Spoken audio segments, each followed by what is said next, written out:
This conference will now be recorded. And this conference will be recorded. We'll start with the Pledge of Allegiance. I pledge allegiance to the flag of the United States of America and to the republic for which it stands, one nation, under God, indivisible, with liberty and justice for all. Okay, thank you. The first thing will be the approval of minutes from the August 24 meeting.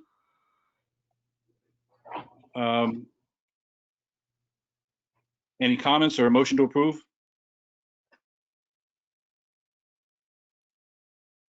Hearing no comments, could I hear a motion to approve? So moved. Moved by Dave Dunbar, Second. second by Diane Kelly. Roll call vote. David Dunbar, Aye. Brian Height, Aye. Diane Kelly, Aye. Bill McNair, Aye. Vincent Quinn. I do believe Vinny is not here tonight. Moving on, Alan Tope, Aye. David Wilson.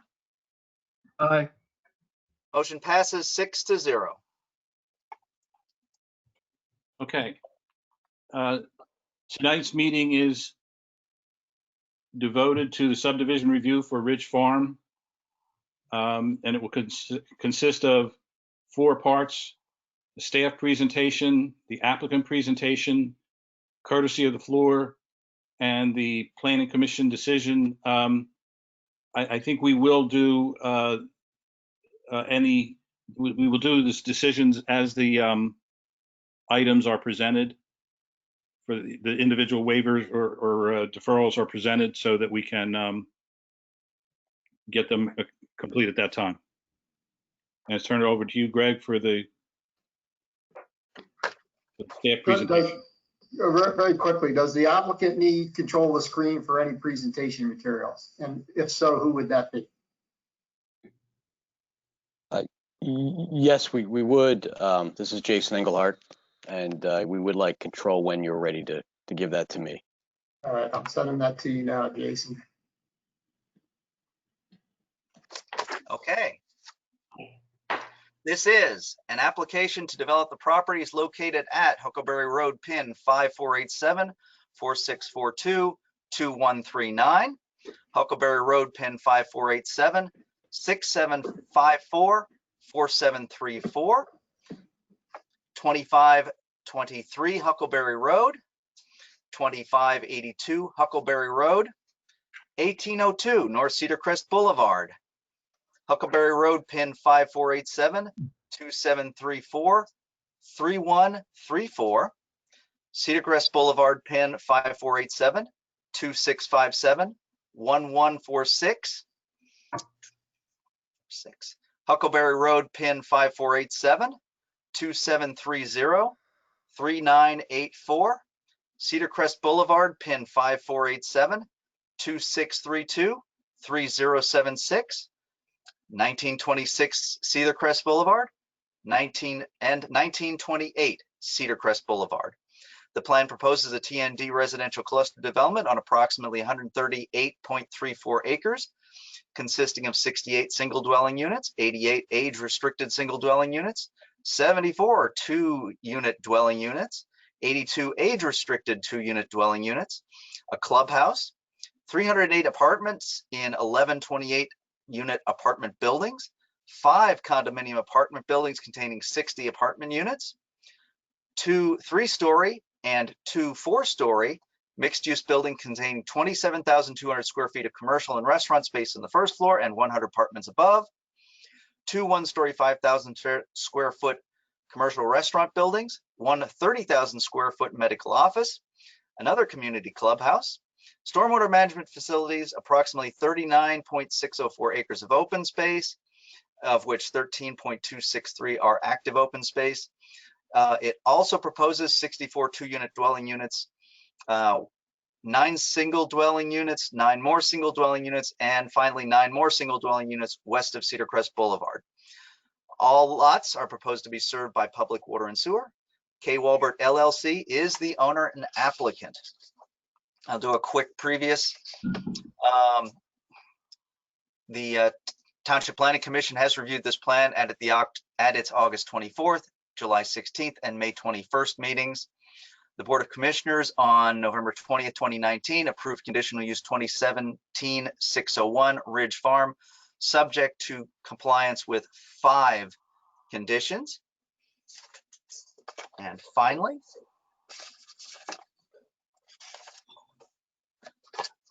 the Community Development Department recommends that the Planning Commission take the plan under advisement to afford the applicant time necessary to address the reviewing agency's comments.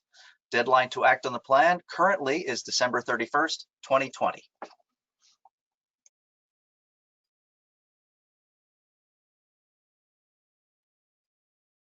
Okay, so that means we will not need a deferral Correct. letter at the end of No this. waiver, no waiver letter required at this time.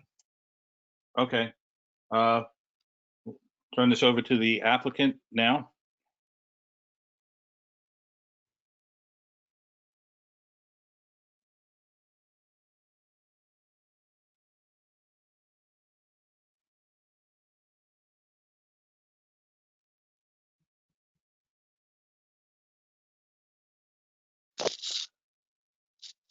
Jim, do you want to do a quick introduction before I jump into the plan and the waivers?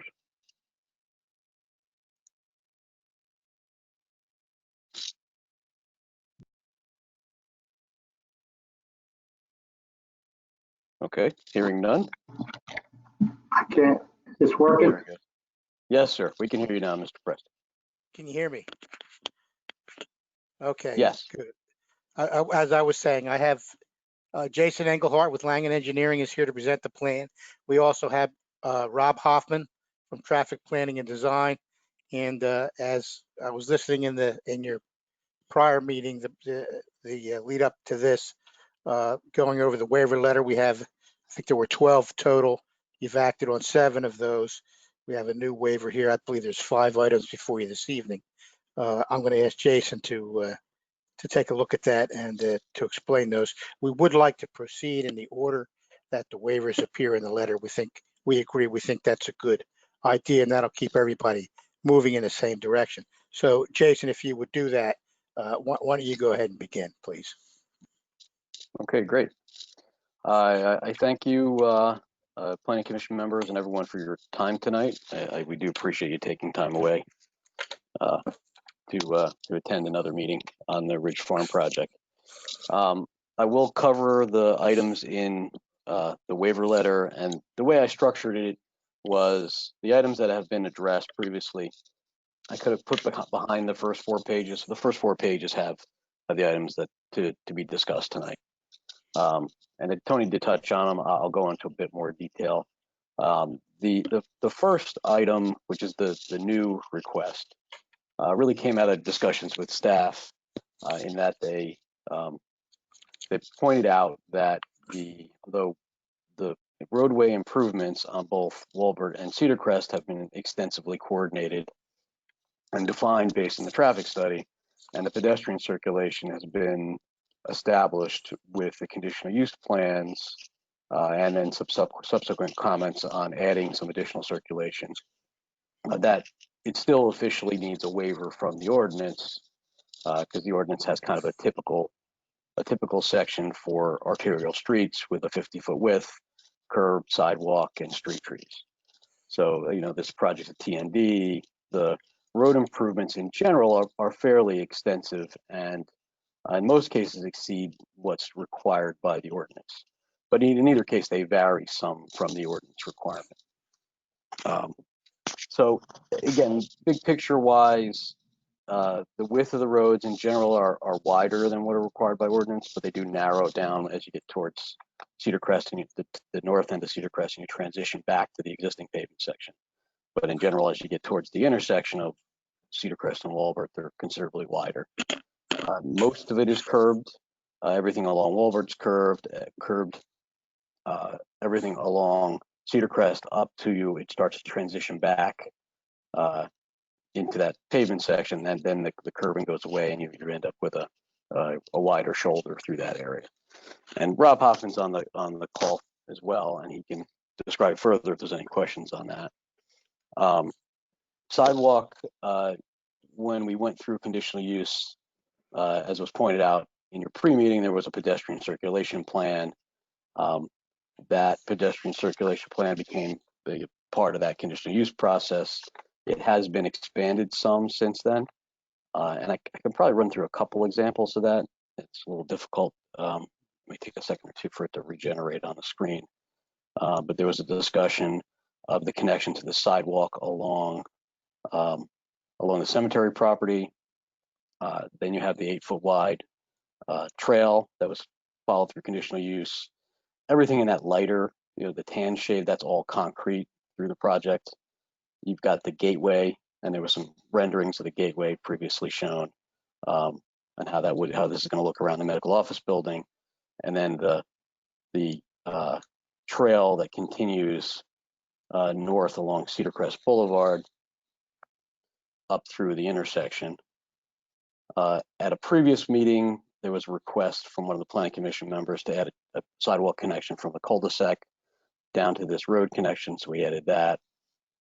And then this pedestrian trail, the 8-foot wide trail, continues up along Cedar Crest towards Huckleberry. And there's a couple advantages to having this, having the trail. One of them is it's further separated from the roadway, so it gives you, there's a safety factor there. There's a good amount of grade through here. Cedar Crest through this area is at 10, 11, 12% grade. As we bring it up the hill, and I'm sure a lot of folks are going to want to use bikes and jog along the trail. And again, it's certainly going to be open to the public. So I talked to the developer at one point, and he's certainly willing to entertain an easement if that's makes the board and the planning commission more comfortable. But the trail will run all the way up to the intersection. And again, it allows you to work with the grade a bit better here. Then the sidewalk along our side all the way along Huckleberry. As the approval of the previous waiver at our last meeting, we added the piece of sidewalk here so that road I is connected in, and then you have a crosswalk. This will be signalized. And then another thing that wasn't on the conditional use plans previously was the pathway that was running to the end of the project on the west side. This was something that was in Greg's letter and discussed with Park and Rec to provide the trail that continues to the limit of the property. So there was an additional plan that was provided in the set that was an updated version of the pedestrian circulation plan and the streetscape plan I included with the package. So you could take a look at that. So, and then I guess the other item is street trees. And again, we're providing the street trees at least the number that's required per ordinance. The intent is to provide trees on both sides of that pathway along the frontage.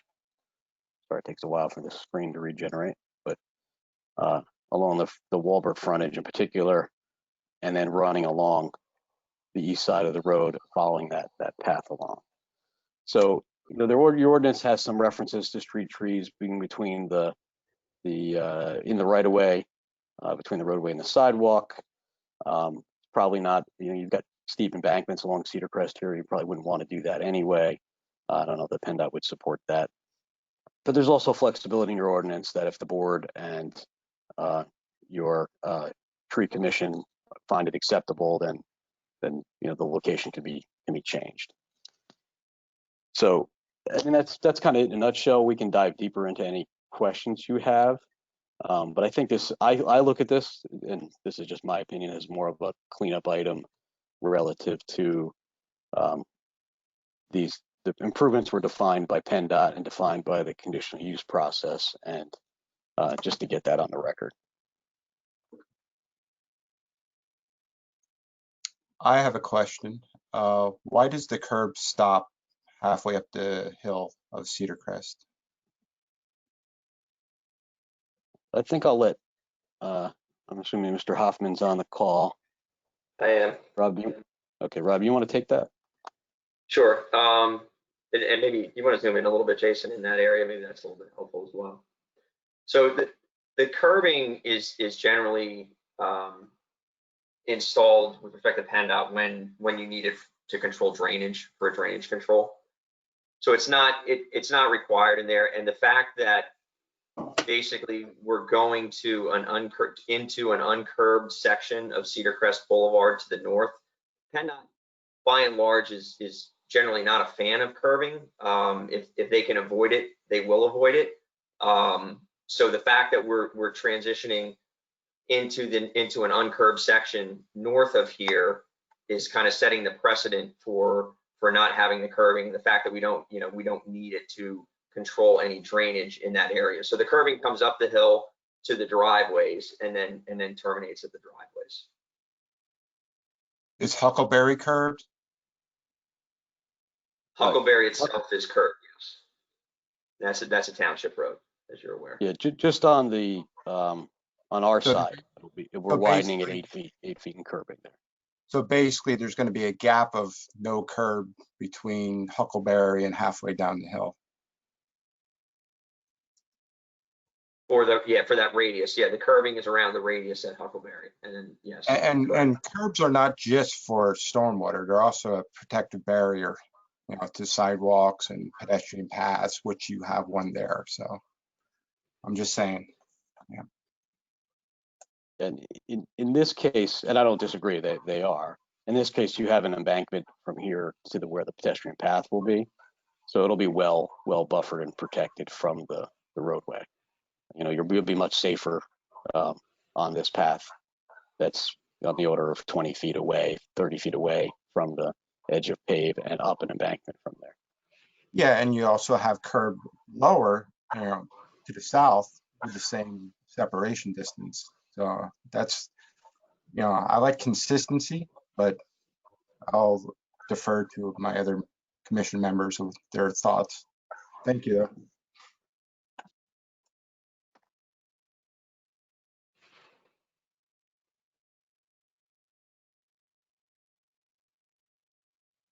Brian, could you just finish when you say consistency, what would your preference be? Just I would like to see the curb the whole length, because you're going to have Huckleberry curbs, you're going to have Walbert curbs, and you're going to have half the Cedar Crest curb.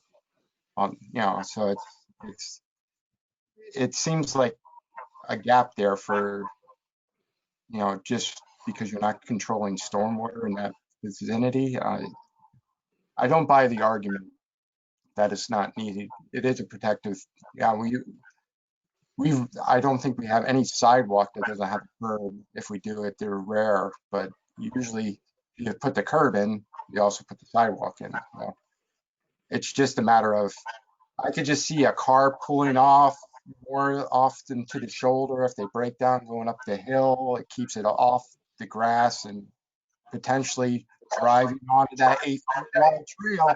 A car could use that. It seems like a safer situation to have a curb there to prevent or at least mitigate the chances of a car going across through the street trees, getting on that trail and causing havoc. So that's my opinion. okay, and so are you talking? Which parts are you talking about that need it? That don't have it right now? I'd just like to Basically, see that again. from the intersection of Huckleberry to Cedar Crest on the whole eastern side of Cedar Crest. I'm not so concerned as to the other side, although I'm not sure if there's curbing proposed on that side, but the 8-foot trail going to a large pedestrian gathering area, I would hate to see us make the national news.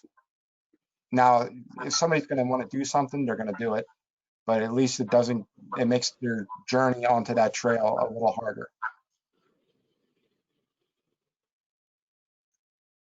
And it is a protective thing. If there's an accident and a car gets spun out, it'll help deflect down the speed of the car spinning towards off the road.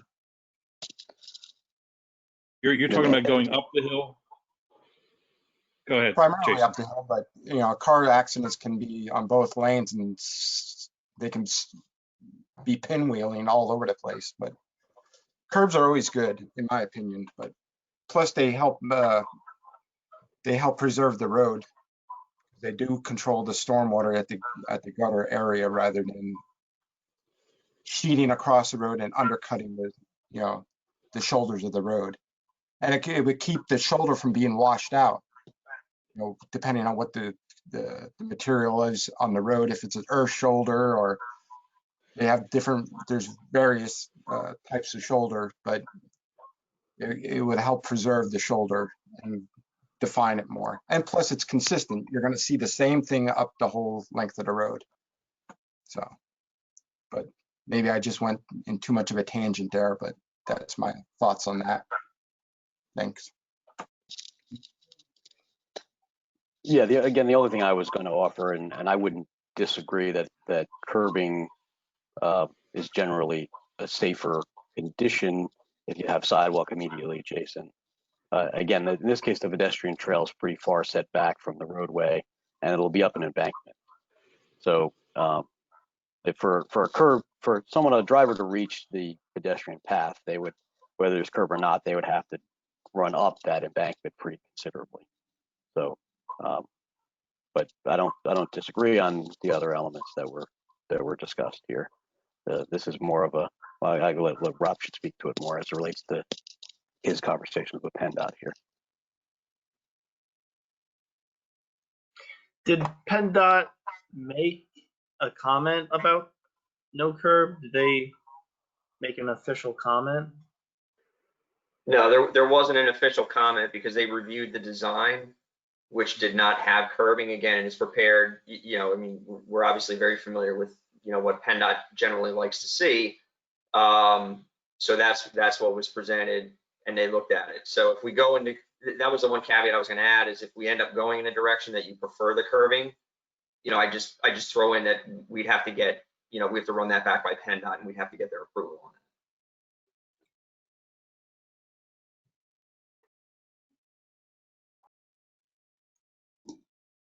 Okay. And any other comments from the Planning Commission? I just want to agree, Brian, I thought you brought up some excellent points on certainly consistency and safety with the curbing, and I concur with your comments. I thought they're very well presented, and I think it would add to the safety and consistency there 100%.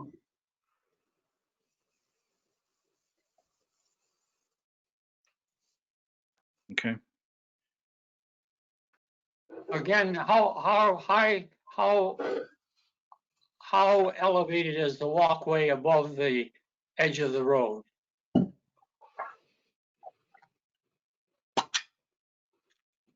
That is a good question, and I have to pull out the grading to give you that level of detail.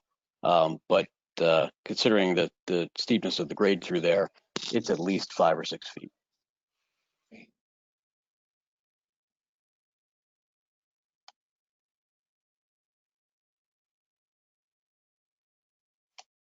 So that you're saying that that 5 or 6 feet of elevation change serves as a curb? It doesn't serve as a curb, but it is a physical barrier in addition to the distance itself.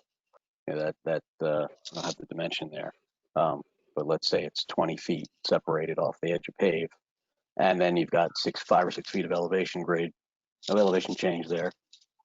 So sure, that serves as a barrier. Okay.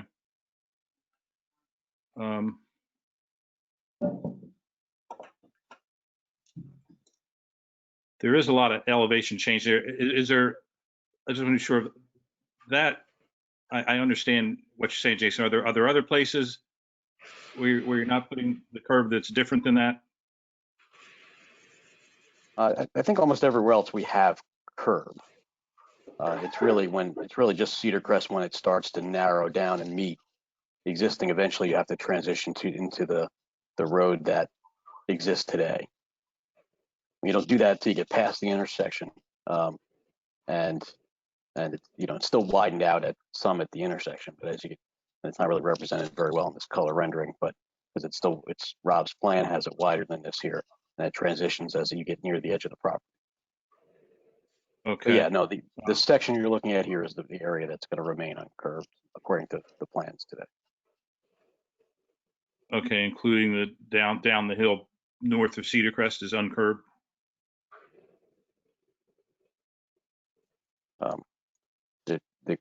Yes, that's correct. I'm sorry, north of Huckleberry.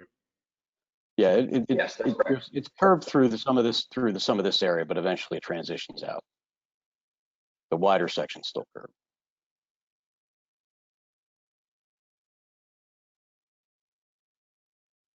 Okay. Any other comments from the Planning Commission? Are we, just for a clarification, are we voting on like the curb section, or are we taking all four of these, the curb, sidewalk, street standards, and street trees as one? Or are we going to vote individually? How are we doing this?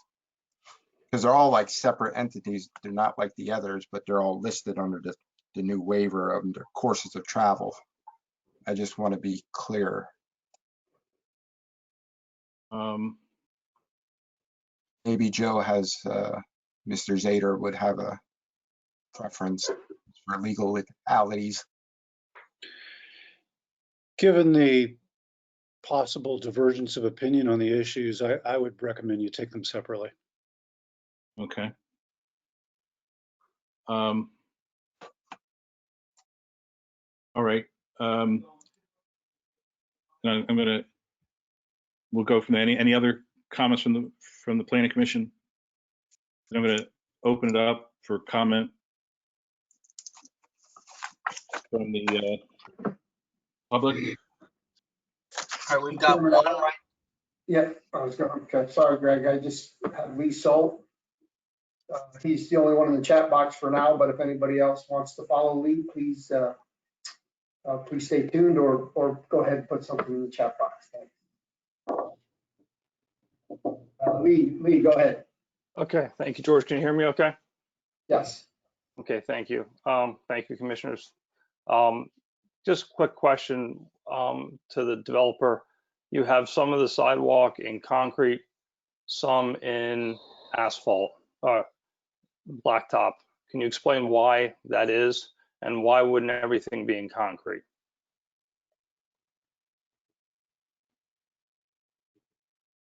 During conditional use, we spent some time on the different types of paths that would be provided within the project.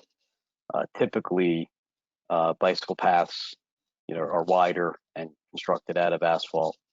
That was kind of coordinated at that point. All the interior concrete that makes up kind of the town center portion of this was determined to be concrete. There's advantages to asphalt in certain locations, especially up the hill. It's a smoother surface. It's a softer surface for running and rollerblading and bicycling. It's easier to maintain. So there's some advantages to that. That was determined at the time. It's easier to work with on the topo here as well. So the grade here, it's a lot easier to construct. Concrete, if it cracks, which tends to do more of in the winter, then you have to replace it rather than repair it. And I'm sorry, go ahead, Jason. No, that's okay. That's fine. Well, what's the width? If you're saying this is for both bicycle and pedestrian use, what's the width of the sidewalk or the path? The path is 8 feet wide along the frontages, and everywhere there's a bicycle path. And then the internal open space, some of it has 6 foot wide asphalt paths, and then most of the concrete, it varies. The width varies around buildings, but most of the sidewalks 5 feet. Okay. So, and that was kind of worked out through conditional use as well. Again, we've extended those pathways since then. We've lengthened them. We've added some, and I'm sure we probably will add a few more before we get done with this project. in certain locations, but that was what was laid out, and that's what the details were provided. Thank you. Just for the record, that was Lee Salt, 3731 Manchester Road. I also have one in the chat box from Cindy Smith, 2442 Huckleberry Road. Her question is, will there be sidewalks on Huckleberry Road? And if so, how far will they extend? Yes, there are sidewalks on Huckleberry on our side. Everything from Road I across the intersection and all the way down to the limit of the property. There's sidewalk on our side of the road, as well as the 8 feet of widening that's proposed there. Cindy, any more that you want to add, or did that get your answer? I'm just curious, how far will it extend? Because we're very close to that property. All the way to the limit of our property. So it's quite a good length of sidewalk. So it's Okay. a little bit east of Melinda Lane. Yes. Okay. Right. I don't have that dimension there.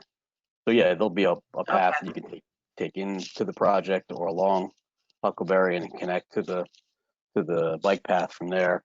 That's probably a good circle path you can make through here. Okay, thank you. I have a question. This is Brian.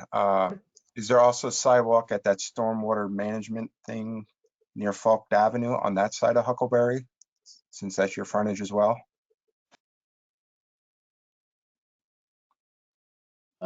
It is not proposed today.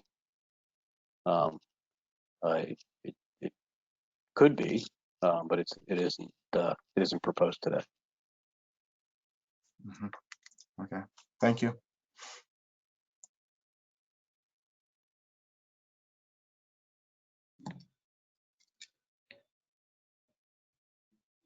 Ryan, I would recommend that that might be a deferral. Okay. So around Basin. Yes. That would be on both Falk and Huckleberry. Is that right? Yeah. Yep. Yeah. Yeah, I was looking more at, well, I was looking at Falk, and then I realized it's on Huckleberry as well. So, yeah. Okay. All right. So that would be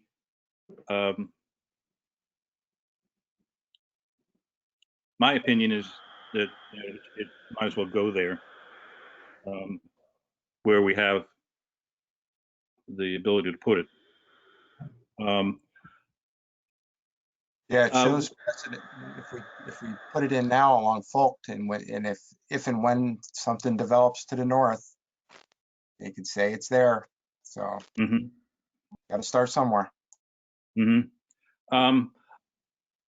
Just going back down the bike path down the hill on Huckleberry South now, and then does it turn into a side? What is it in front of along Walbert? Is that still the 5 foot wide or whatever? What the bike path width along Yes. Walbert? Yeah, and you can tell by the color on the plan. So that the 8 foot wide bike path, and we put trees on both sides. That was always part of the conditional use, allow that width and to provide that in asphalt. I hear the conditional use plan being used, being mentioned. It shows a 8 foot bike trail that does not tie into the sidewalk. So I'm under the impression that it was supposed to be a bike trail, not a sidewalk.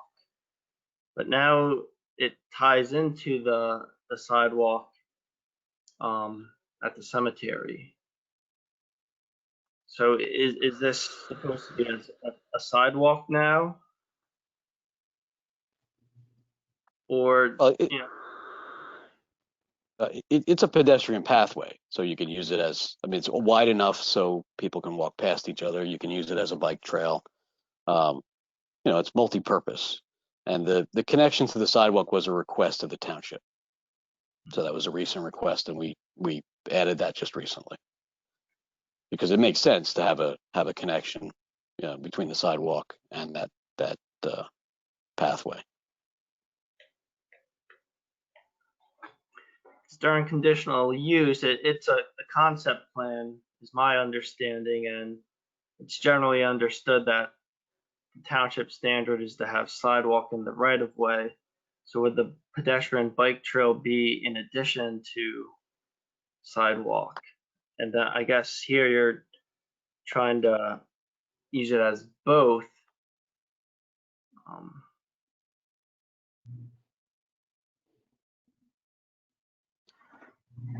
I don't know if logically you'd want both a sidewalk and a pathway immediately adjacent to each other. If I know it was discussed at the last meeting, if there's a real strong feeling by the planning commission that this portion along Walbert of the trail made sense to be concrete along the frontage of Walbert, I did speak to the developer and he's open to that that making that change. yeah, I think that may be a good compromise. Additionally, with an easement stating the township has, well, the public has access to it, has rights to access it. And the intent was always This to is allow Jim Preston. public here.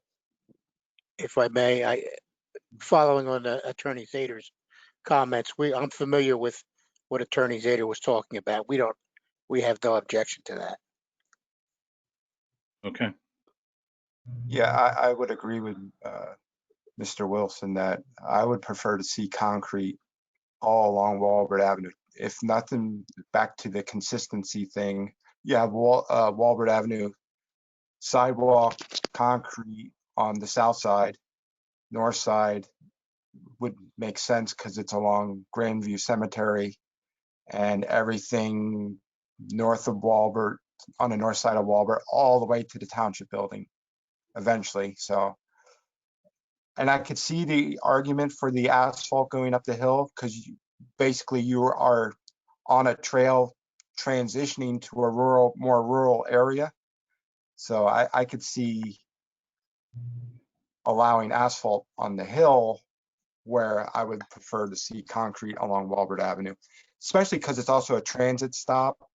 You have concrete in front of all the stores, the little pathway going to that little center square thing on the lower right there, internal to your project. It just makes consistency, and I think it just makes people know that they're allowed to be on that section of road or a section of pathway. So that would be my preference along with Mr. Wilson's. Thank you. Okay, that's good. Is there, I'm going to skip while I'm thinking of it. Is there a curb on Walbert Avenue there? Yes, there is.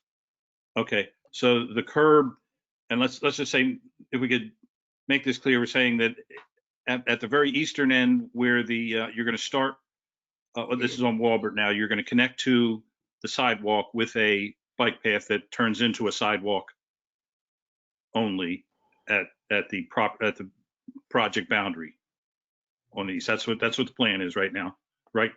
And then there's the bicycle, I'll call it a bicycle trail for differentiation right now, going west from there, and that's some distance off of the road, with trees on both sides. And there's curbing along there all the way out to the corner of Walbert and Cedar Crest. That's correct. And that would be, we're saying now, concrete up to that point. And then somewhere it would transition to the asphalt going up the hill. Right. And right now we've been discussing whether the curbing should go up the hill or not? That was, there is curbing up the hill here through the first main intersection. So it's just the curbing issue is only north of our main intersection. when you say main This is- intersection, which one do you mean? The new intersection for our project. So 800 Okay. feet here on the plan. That's all curved through there, where all the additional lane assignments are. Okay. And then you're suggesting we debated and discussed whether it continues further. Is that right? Yes, in particular on the east side where the path continues. Okay. And then on Huckleberry, there's curbing and sidewalk with some exceptions on the west. At least I guess on the north side and maybe the very far west on the west side of Cedar Crest. On the east, curbing and sidewalk all the way from Cedar Crest on Huckleberry to just past Melinda Lane and to the property boundary where the stormwater basin is on I guess it's on the south side of Huckleberry, south and east of Melinda Lane. Then we talked about now having, I guess, sidewalk and curbing around the other basin also that borders both Huckleberry and Focht.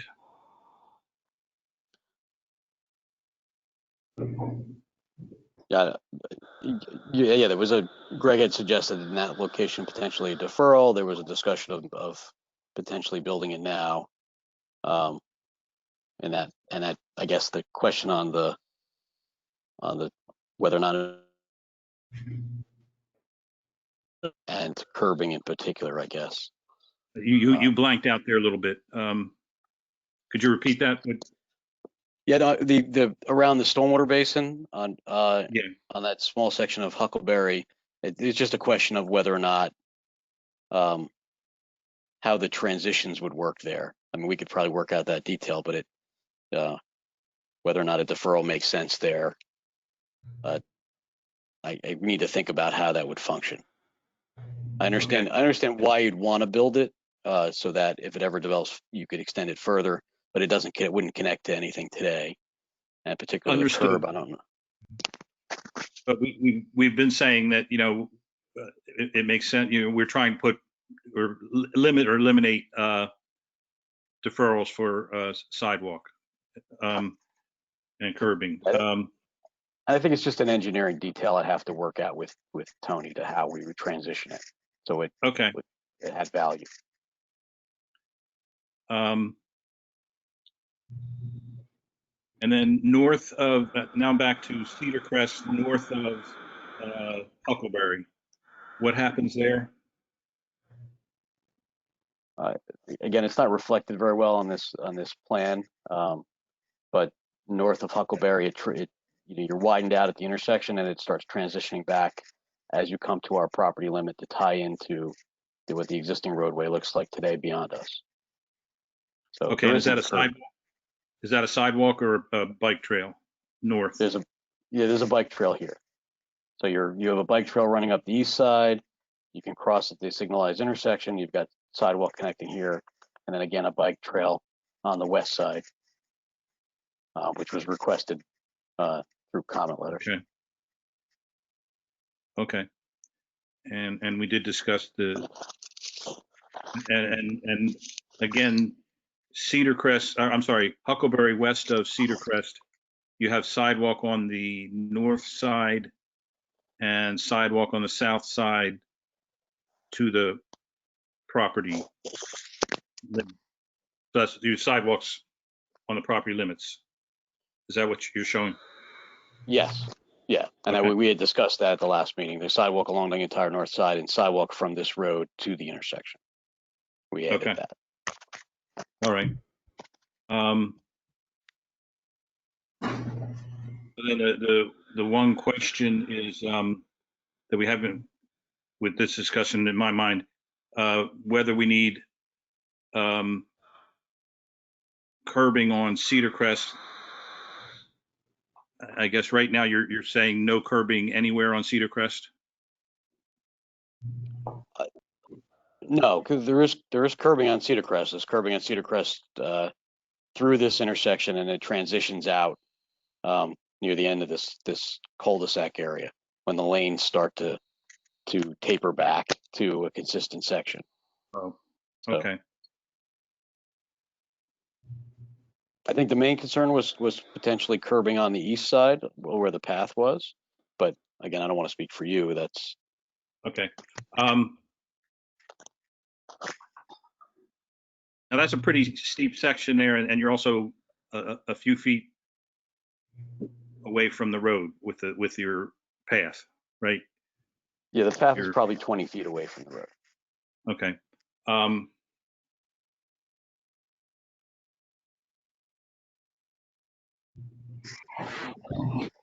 What do you think there, Brian? I can go either way. I'm all for having curb the whole length from Huckleberry to Walbert on the east side. There's a lot of value in it, especially because it does taper down. So that gives it even a more, I was thinking while this discussion was going on this evening, it even gives a better visual cue for drivers that the road does narrow. It does taper down. So, sometimes in certain conditions, fog or whatever, sometimes you see the curb before you see, if it's an earth shoulder, certain weather conditions, you could easily drive off, so I personally, and I'm only 1/6 of the votes tonight, but I would like to see curb along at least from Huckleberry to Cedar Crest on the east side. That's just my. And what about the west side? Is it the same situation, Jason? It's a similar situation with the curb. Again, you've got embankments on either side. Keep in mind we're reprofiling through here, so even if you drive it today, there's embankments on either side. But now we're cutting it down further to make the intersection better. So you're pretty well protected on either side. Yeah, and you're going from a narrow situation to it widening out. Where going northbound, you're going from a wide to a narrower situation. So I'll go either way on southbound, but northbound, I'm pretty set on my thinking. Okay. But on the south, since it is narrow and there's no real curb north Cedar Crest all the way up to Mong Chunk, but it kind of gives a visual cue that, okay, now it's widening, so now there's curb, and just going north, I think it just makes it visually a safer situation, along with all the I said before. So, all right. So yeah, I'm thinking, with the nice bike path walkway on the east side of Cedar Crest, if it's curbed, we're trying to have the pedestrians utilize that path, whereas the west side, the southbound, we're not going to have pedestrians walking along there. So I would say the east side, it would be important to have curb. now, is it both sides up to that? I'll just call it the main. You call it the main road, the main entrance on Cedar Crest. Is it curb on both sides? Yes. Yes. And then what we would be talking about adding here would be a curb on the east side, where you have below that you have curb on both sides, east and west. Below that, is that true? That's correct. Yes. And then you're stopping the curb on the west side of Cedar Crest at that road. Yeah, it transitions back in, but then it goes away as you go down to a narrower section. Okay, and as you go down to a narrow section as you go up the hill. Yeah, as you tie back into you get closer to what's there today. Okay. So the curb exists right by that cul-de-sac that kind of kisses Cedar Crest there. Yes, I believe that's right. Yes. I want to that's correct. I want to protect that sidewalk connection, which I want to thank you for adding. And, you know, like curbs are protective barriers, you know, or can act as them. So that would be important in that area. Okay. Thanks. And you're saying, look, we have here the curb on the west side of Cedar Crest would continue further up to the intersection that you're adding, or is that the intersection's here? Or, okay, so you're stopping. Where does it stop? Let me just. Right there.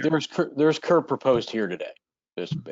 What was brought up was we added this sidewalk, the connection from the cul-de-sac, and there is curb protecting this lane today and that sidewalk today. Okay.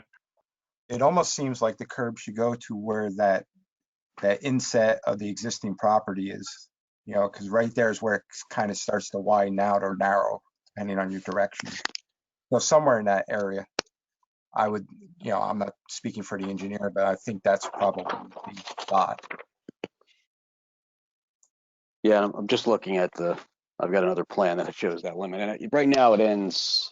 The curve ends, it ends at the end of the right turn lane. Yes, thank you, Rob. So right about here. Actually, it's up a little bit from that.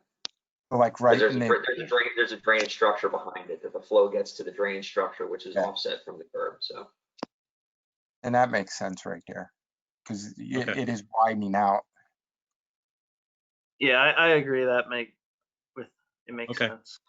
All right, so agreeing on that, and then we're saying the curb all the way up to Cedar Crest on the east side of Cedar Crest. I'm sorry, all the way up to Huckleberry on the east side of Cedar Crest. Is that what we were saying? That's what I think we're saying we'd like to see. Yeah. Okay, I'm trying to get to it seems like the comments are ours. I want to get that. Do you want to make there's a bunch of things here. You want to go with the, do we want to start talking about where we have curbs and where we have sidewalks and? Yeah, I would think we do the curb on the east side of Cedar Crest from the intersection Road E all the way up to Huckleberry, and then on the west side, as they have it right now, I think is sufficient. That's what I believe we were discussing. Okay, so what's the motion then? Do we want to do this? Let's just start with. Mr. Chairman, do you want to finish the public comment first? Okay. Just so very quickly, there another item in the chat box. Lee Solt again, basically with a comment. I agree with Mr. Height on the curbing, and then he also has a question. Yeah, thank you. Just a quick question. What is the existing building on the west side of Cedar Crest Boulevard going to be used for?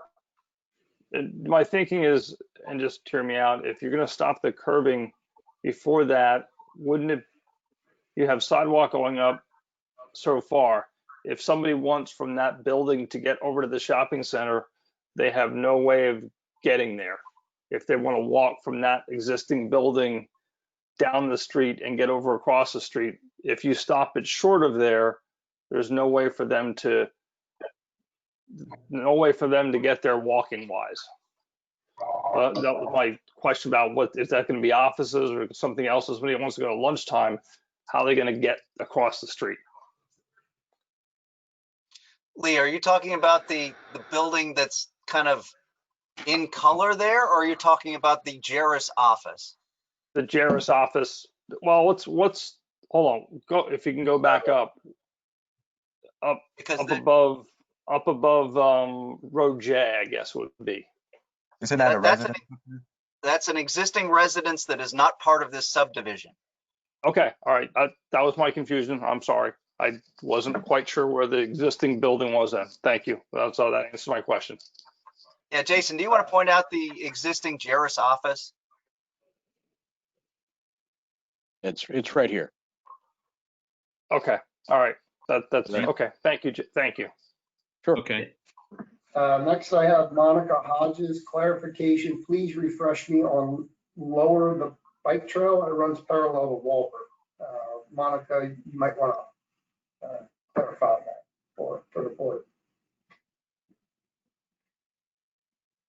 Hi, thank you. It's just, Can we get your address too, Monica? I'm sorry, what? I Your couldn't hear you. address, please? Can we get your address for the record? Oh, I'm so sorry. I'll type it in. I was just wondering if you could please, go over where that lower bike trail is. It looks to me as though it's crossing the two entrance and exit ways, and I was wondering if there will be any type of, indicator, like a cross and a stop, just for, biker safety.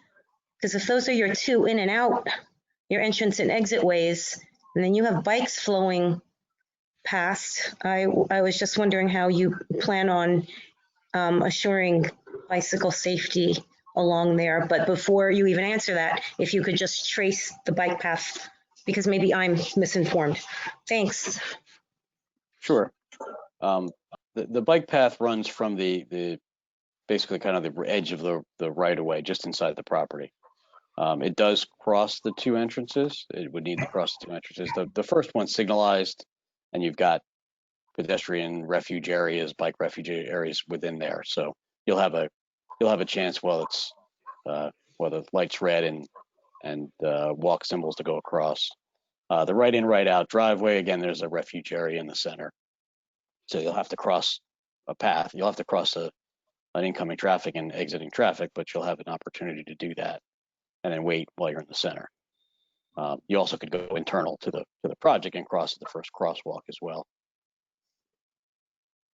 And then it continues and ends up, and there's a large plaza area, or that'll be the gateway to the project. And then you can continue up the hill if you want.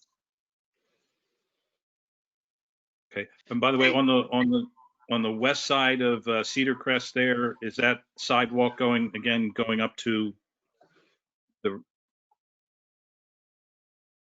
that pond, or does it go past that? This is all that 8-foot wide path. Okay. So that's on both sides of Cedar Crest? Up to the main intersection, it is, yes. Okay. So that allows a connection down, and then you could cross at the main intersection and enter the commercial portion of the project. Okay.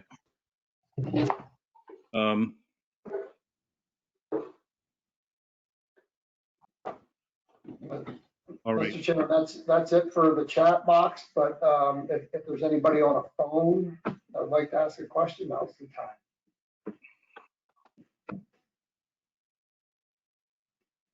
Okay, I think we're good to go. Okay. Now, do we need to say that the bike path is a deferral, or is in lieu of the sidewalk on both Walbert and Cedar Crest? Yes, I believe that. I believe that's what we're saying. Okay. Yeah. It'll be concrete along Walbert. It's wider than the typical sidewalk. Now they have it lined with trees, which is nice. No, what I would recommend, if I may, you wanted to separate them out. So do a vote on the curbing first. And what I would really recommend is curbing per the plan, and then state the exceptions to where the plan doesn't meet with your expectations. I think that's the easiest, is to point out where the changes to the plan you want are, rather than go through the entire list of what's there and that sort of thing. Okay. All right. So I thank you, Greg. That helps. So let's start with curbing, and it's per the plan, except we said curbing continuing up the west side. I'm sorry, the east side of Cedar Crest to Huckleberry. To Huckleberry.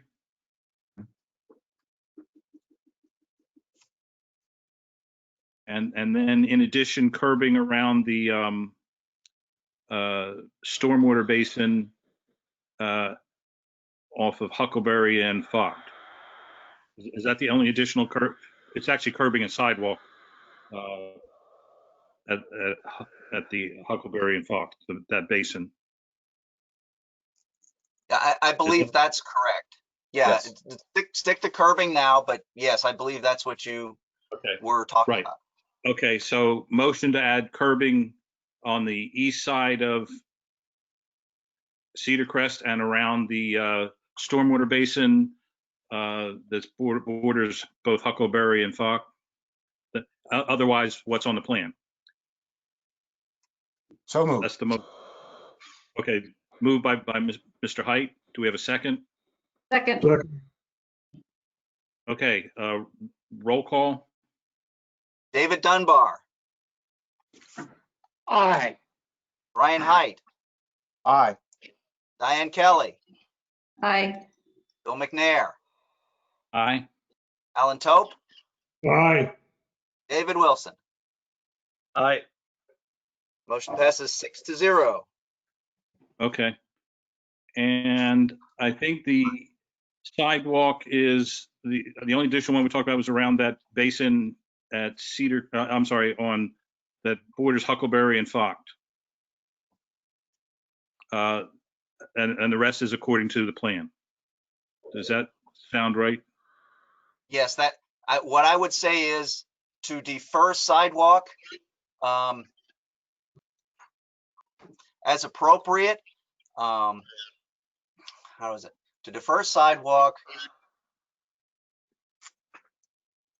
In areas required but not shown. yeah, right, to the extent shown on the plan, with the additions of sidewalk along the stormwater maintenance parcel fronting Huckleberry and Focht. Okay. Oh, just before we, okay, so that's the motion. And by the way, did we say deferral in the previous motion? Yes. Okay. Just want to, yes. Okay. So that's the motion then. Deferral. Could you say it again? To defer sidewalk to the extent shown on the plan, with the exceptions of the addition of sidewalk on the stormwater management parcel fronting Huckleberry and Focht. Yes. Okay. And Just a along quick- Wahlberg, that bike path is concrete. Good call. In the areas where there's a pedestrian/bike path in asphalt, is the pedestrian path in lieu of sidewalk, or is it as stated, there's still a deferral only, so sidewalks could be required at a later date?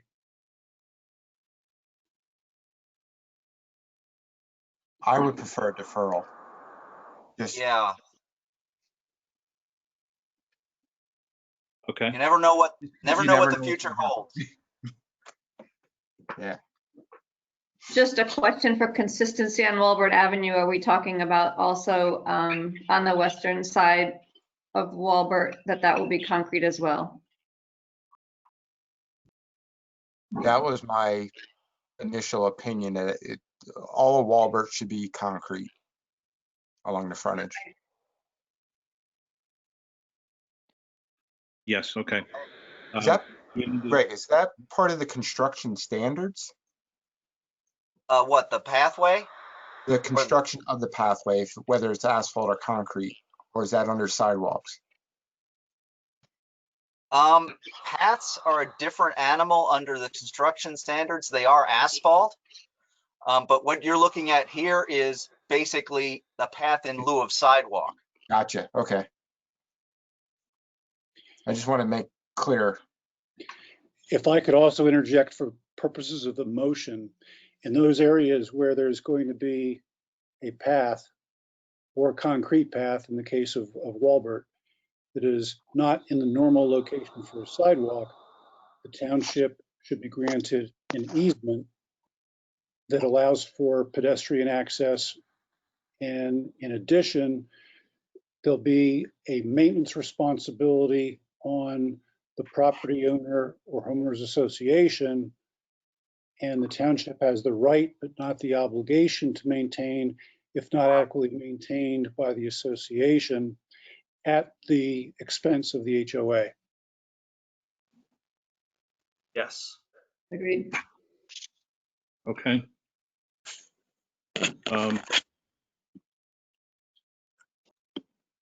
Can I just comment on that for procedurally? Point of order. Okay. Okay.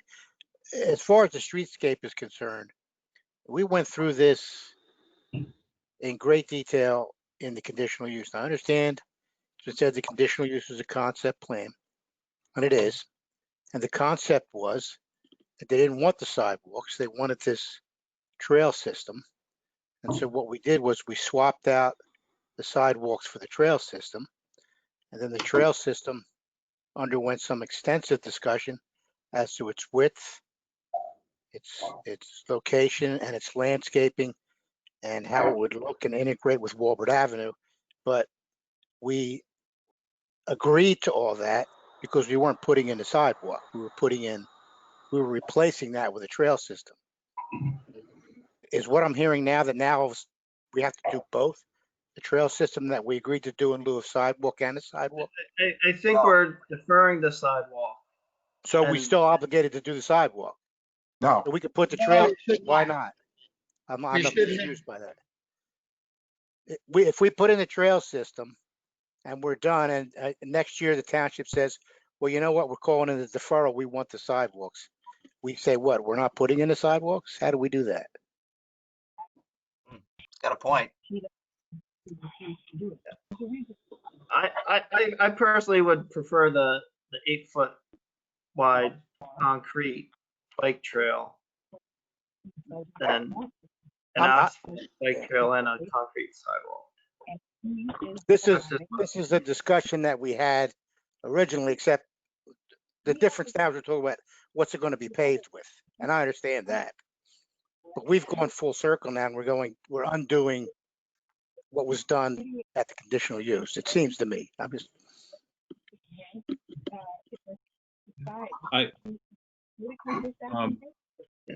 mean, if we have the easement in place that grants the township the right to make sure that 8-foot wide pathway is maintained properly. And you won't get any objection to that. My opinion, that works. That's just my opinion. yeah, I agree. I would be okay with that because it's a concrete pathway in lieu of sidewalk. Yeah, it's an upgrade from the sidewalk. So. Right. Right. I think with that given a waiver, I'd be acceptable to. Okay. And does that include the east side of Cedar Crest or just the north side of Walbert? I would say if the easement continues, wherever we have an easement, I would be fine with a waiver. So if they continue the easement along the east side of Cedar Crest, up to Huckleberry, if they continue the easement on the west side of Cedar Crest, north of Huckleberry, then I'd be fine with the waiver because essentially those pathways do become sidewalk. Okay. I'm okay with that. Go ahead.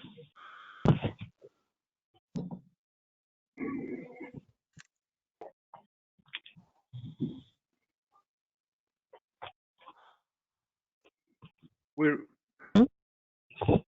do we stand at now on this? I agree with what Greg mentioned. Okay. Do we have a motion that reflects that now? Yeah, I think we've hit everything. Don't ask me to repeat it, but Well, we've as hit long everything. as we're not asking for two things. In other words, we can't end up asking for two situations here. Right.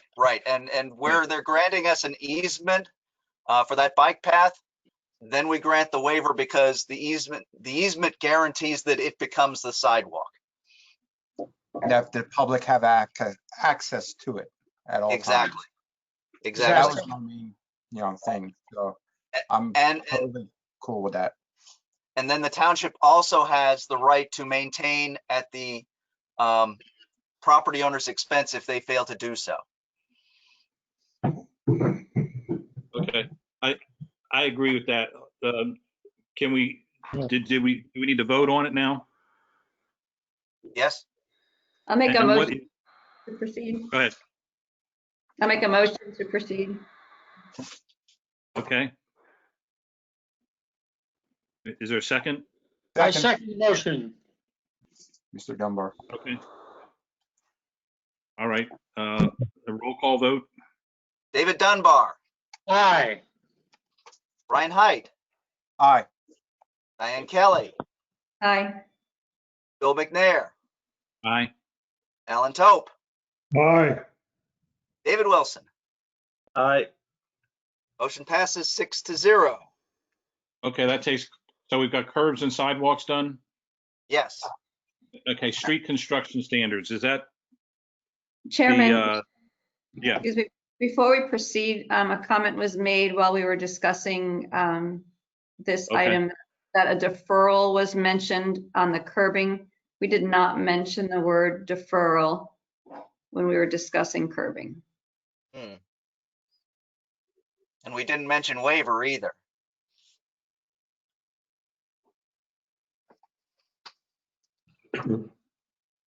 Anyone want to amend the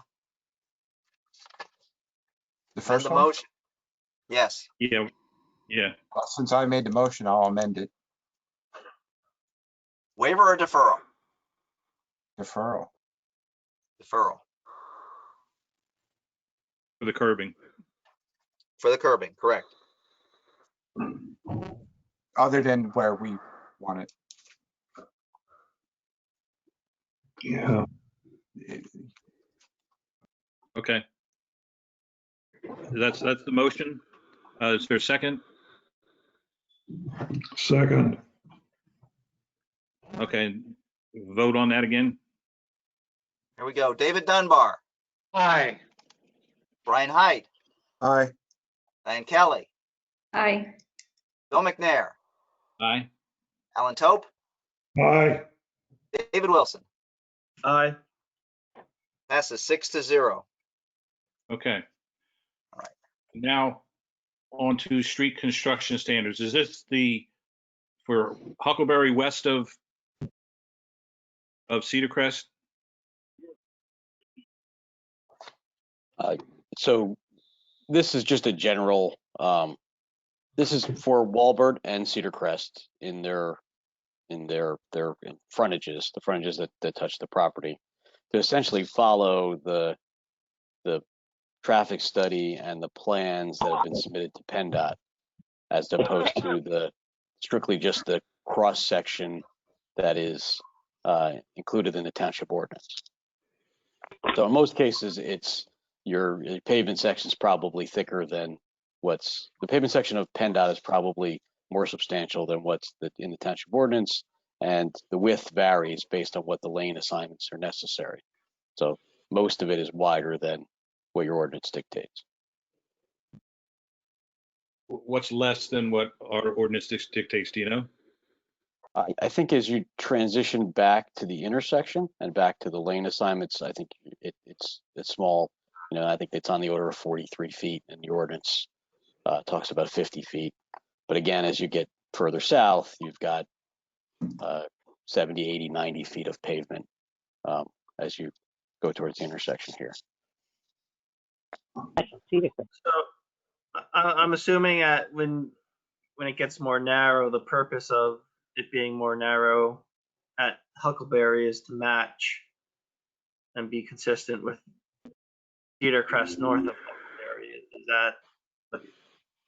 Yes. Yeah. That's correct. But again, and Rob can Yeah, talk to you've got to run through your appropriate transitions to bring your lane drops down and transition back and to meet the existing width. Yeah, that's correct.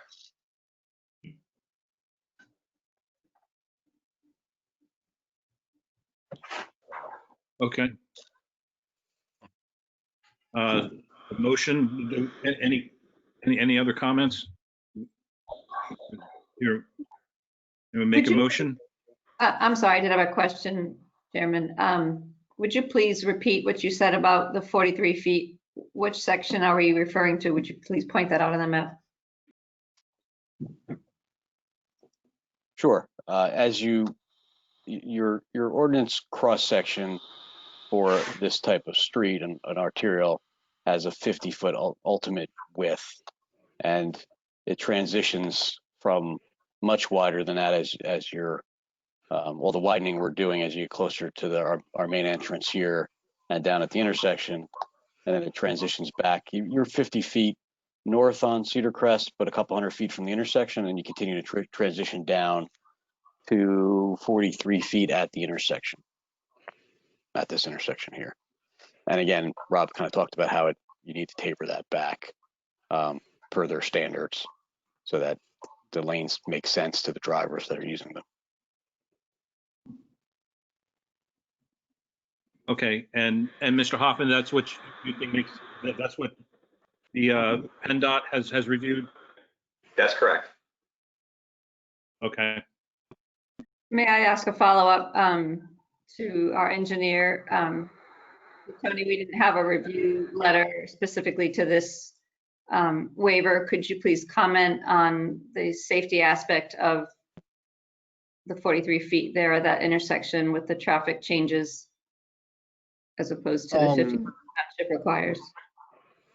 Sure, and I mean, I think everyone knows even north of Huckleberry Road, Cedar Crest Boulevard is narrower than the 50-foot section. They are transitioning, and there's a transition rate, meaning that you can't just end the lane, you have to taper back. So we understand that they're tapering back. One mention that I made was if for some reason there's a requirement for an additional lane in the future, you can defer this and have the developer put in or require the developer to put in the 50-foot lane. As of now, as of what is proposed on the HOP plan, again, PennDOT's in the process of reviewing their tapers and making sure that the transition's safe. But if I'm not mistaken, I don't believe there was any comments regarding that taper rate on their first comment letter.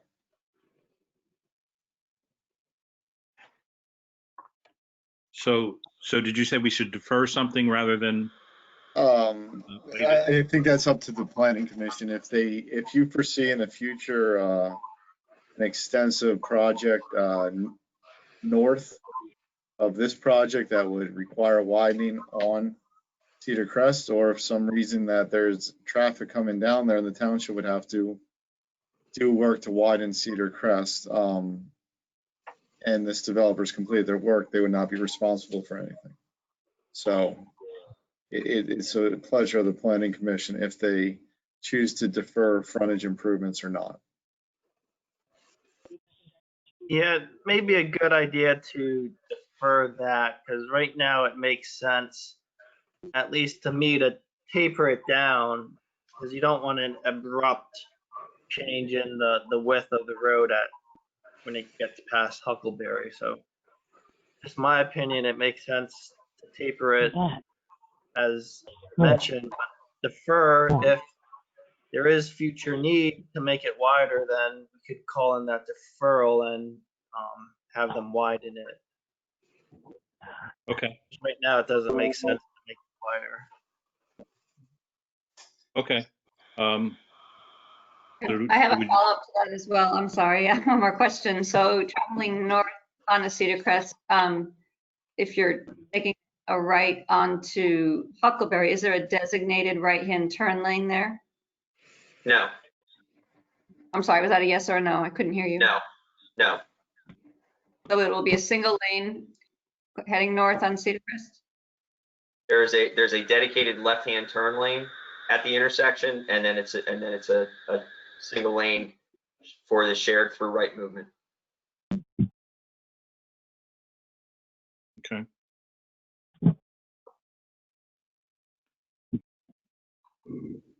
So I guess the potential also down the road to, yeah, okay, to have a widening there. I think we certainly need to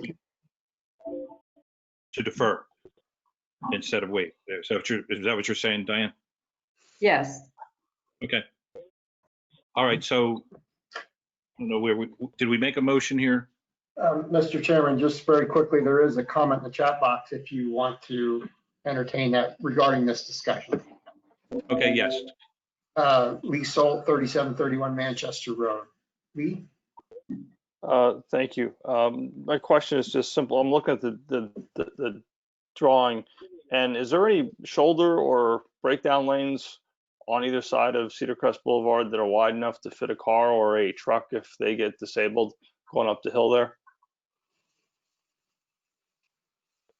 There are shoulders that are designed in accordance with PennDOT standard. It's a 4-foot wide shoulder on either side, both north and southbound side of Cedar Crest Boulevard.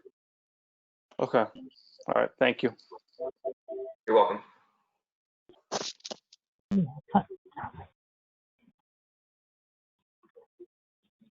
Okay. Yep, that's all I have. All right. So it's what's the motion to defer? I'd recommend a deferral of the improvements to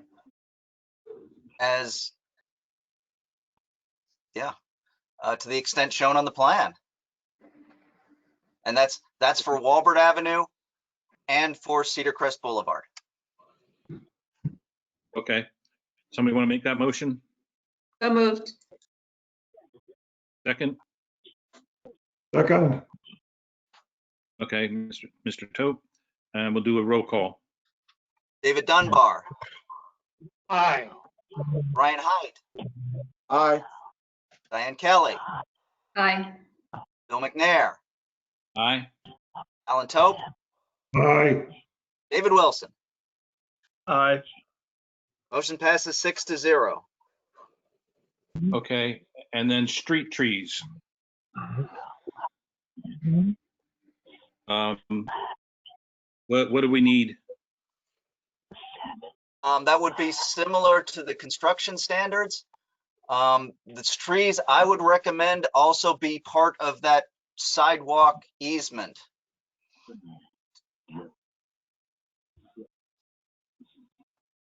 Okay. And I think the easement, if it needs to be, can simply be widened a little to include the trees. So that would be, yep, if it's in the easement, then it's a waiver of the street tree requirements on Walbert and Cedar Crest, provided they are within the appropriate easement. And my understanding is the waiver is just being requested because it's outside of the right of way, but to me, it looks like there's a lot more trees than the standard being provided. It's just the fact that it's outside of the right of way. Is that correct? To me, it appears that is correct. The standards are 40 to 50 feet on center one row between the sidewalk and the curb.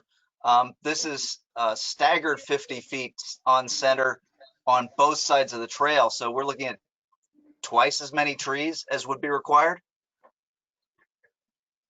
Okay. That sounds good to me. I want to go back a little. What's on Huckleberry as far as trees go?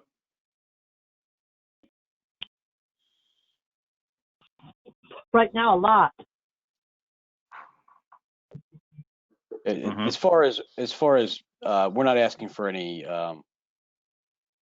relief from the ordinance. I don't know if it didn't get updated on this rendering, but there are street trees proposed along Huckleberry. Okay. All right. So you're not asking for anything. No, well, there's widening, curb, sidewalk, and trees proposed, but I can see that they didn't make it on this rendering. So this is going to be, so what we're talking about here, Greg, you said it then, is a deferral. No, waiver. A waiver from trees along the right of way of Walbert Avenue and Cedar Crest Boulevard. Okay, that's it. Period. What about street trees by that stormwater Basin Good catch. between Huckleberry and Falk. At this point, if you do nothing, they would be required to put the trees in. Okay. Trees are Yeah, good. they're not currently proposed, so it's your decision. So if we do nothing, they would be required then. Correct. And since you're requiring sidewalk and curbing there, makes sense. Makes sense. Okay, so we'll just be, okay.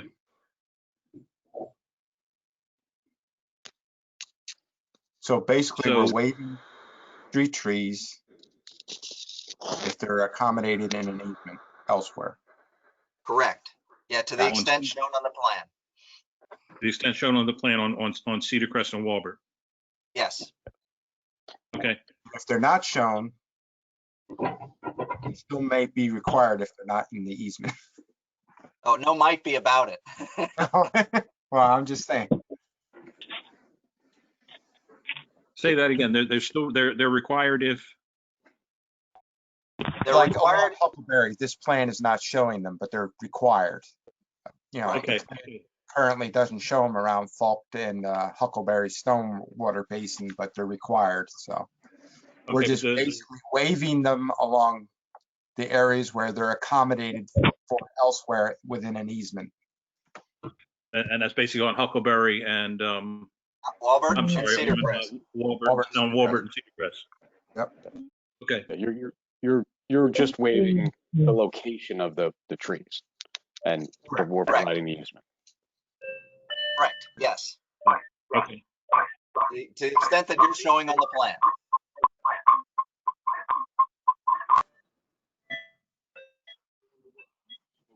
Okay, so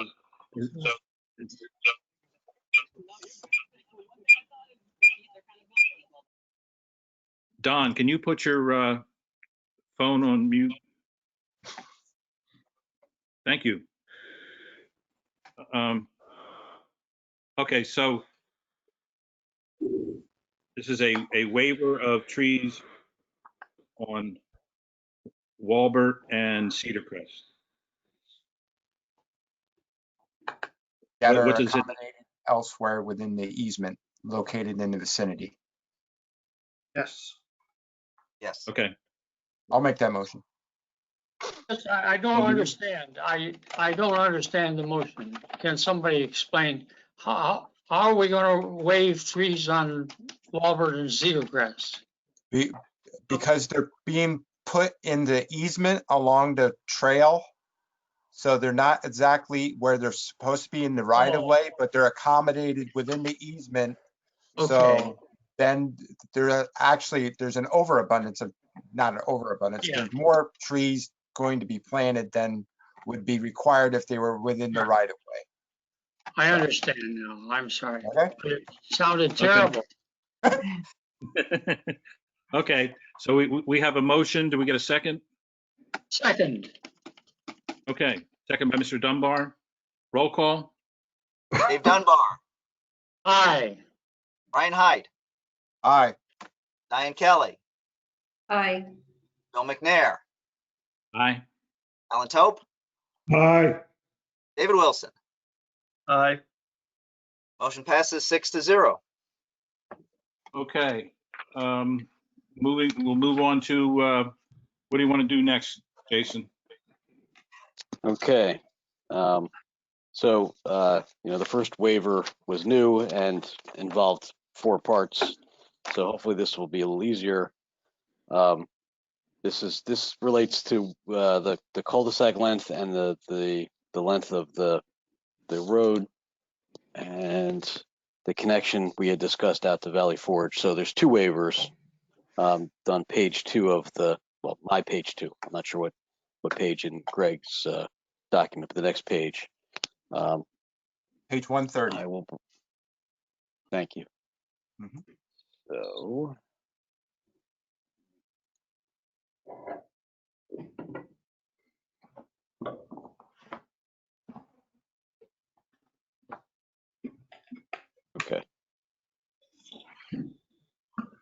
So the exhibit I brought up, this is Road J that currently terminates in a cul-de-sac. There were 2 waiver requests we've discussed at a couple meetings so far. We had initially presented a couple options that I have those here and they're in your packet for providing an emergency access to public safety wanted between the 2 cul-de-sacs. There was a lot of discussion at the last meeting about extending Road J out to Valley Forge. There was an easement on a recorded plan that appears to allow for that. And the attorneys can talk about whether we have access to that or not, but we were asked to look at a plan that provided that connection, and that is something we can do from a plan point of view. So the discussion is the consideration of those 2 waivers and the potential connection out to Valley Forge. Okay. I guess, well, see what I'd like to see the connection go through. That would be my preference. In absence of that connection being made, I am not in favor of waiver of the cul-de-sac requirements for units or length. I think there could have been, even with a cul-de-sac, I think they could have done single family and had less units. It's just a really long cul-de-sac if they cannot make that connection. So that's my feeling last meeting and as this meeting. I prefer this plan being shown the most. Street connectivity, emergency access, all the boxes are checked on this one, and it doesn't require 2 waivers. I agree. Any other comments? You agree? Yeah. David? Yes. Any other comments? I'll make one just to stir the pot a little bit. It occurs to me, Jason, that in the earlier hearings, you showed an emergency access road between H and J, kind of tying the 2 of them together at the west end. It would seem to me that if you made that a few feet wider, as you've shown in blue there, if you made that a few feet wider and adjusted the intersection with those 2 roads, you'd be able to actually complete a road around between those 2, and you wouldn't need the emergency access road. Rather, you wouldn't need any waivers at all for cul-de-sacs. And if the connection to Valley Forge Road should fall through for some reason, that might be a good fallback plan. And I suspect you can probably lay things out that you don't lose any units, but that's an opinion. Yeah, and I appreciate that comment. I did look at that in the past, and the challenge, there's a few challenges with that, but the biggest is the grade there. I can make an emergency access connection through here at a 10% grade, which is suitable for emergency access, but I can't meet your ordinance for a road grade. And then there's some geometry considerations there too. That would be a challenge. So yeah, I certainly can accommodate emergency access per this plan, but I can't make a formal road connection there without potentially entertaining other relief.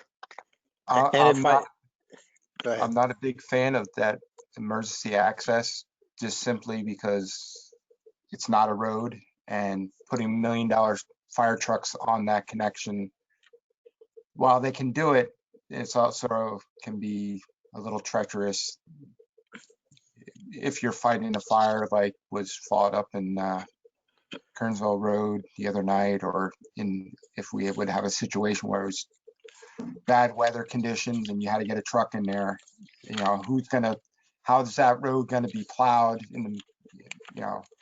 Granted, our public works guys can go out there and do it real quick, but it's just a matter of if we get a couple snows in a road and that's not plowed or kept open, what's the point of it? So once again, my preference is the connection to Valley Forge, or shorten the length of that cul-de-sac to avoid the waivers. And if I can comment on that, it's Jim Preston here. We don't have any problems from a design standpoint and from a build standpoint connecting to Valley Forge Road. We may have some legal problems. The first legal problem is that requires land that we don't own. That's not, that stub that connects to Valley Forge, that's not ours. That's on somebody else's property. So we can't necessarily make that connection. And as I said at the last meeting, it may require that the township get involved in acquiring rights to make that connection if in fact we can't acquire them. And you know, I'm doubtful that we can make that connection. I can tell you one thing for certain: we don't own that dirt, and that's that acquiring that ability to make that connection is the stuff of a legal dispute. Now, it's one thing for us to try to acquire it. It's another thing for the township to acquire it. Township has certain powers as the sovereign that we don't have. If the township wants that connection and wants to backstop that and say that they'll acquire that stub if it's not otherwise available, we'd be happy to go ahead and do it. But absent that, I don't know how we're going to make that connection. I'm just being upfront with you. I don't know how we would make that connection. And We don't have the ability to take that property. right. And in that absence of that not happening, the only option I see, considering my vote, would be to shorten the length and lose units of that. So, you know, I would encourage the township to take that on. I'm just one of 6 tonight, so I'm not going to tell the elected officials what to do, but I would be willing to have Mr. Zader look into it on the township's behalf, but that's just my opinion. Well, I think it's important that you understand that we're not thumbing our nose at anybody. We're not saying we won't do that. We'd be happy to do it if we could get through it. We just don't have the ability to do it. It's easier for the municipality to do it because it's and it may be impossible for us to do it. Right. So. Have you approached property owners at all, Jim? To the property owners over there? Yes. No, that road appears on that stub appears on a subdivision plan and it has a note that it's to provide access to a certain property over here, which is not this parent tract. There's a smaller tract that it's to provide access to. But the problem is the passage of time. Those offers are only good for so many years. And if they're not acted on, they expire. Now, an argument could be made that there are underlying private contract rights that stub could be used to gain access to the property that was there adjacent at the time the plan was recorded. But the property that was there adjacent is not this larger parent tract that Road J and Road I and so forth work their way and snake their way through. So the counter argument is going to be made that you're using that for more than what that it was intended to be used for. And here we go. We're going to be sitting in front of a judge for years trying to figure this out. But if the township wanted that connection made, the township could say, we're taking that piece. Then the argument would be, do you have the right to do that or not? And it's very unlikely. The damages, I suspect, are minimal because it does appear on the recorded plan. And I suspect that the adjoining owners knew or should have known that that road be made at one time. So they can't really say that we assumed that that was ours. But those arguments made against a private landowner in a quiet title action are different arguments than you would make against a municipality in a condemnation for a road that appeared on a plan, on a recorded subdivision plan.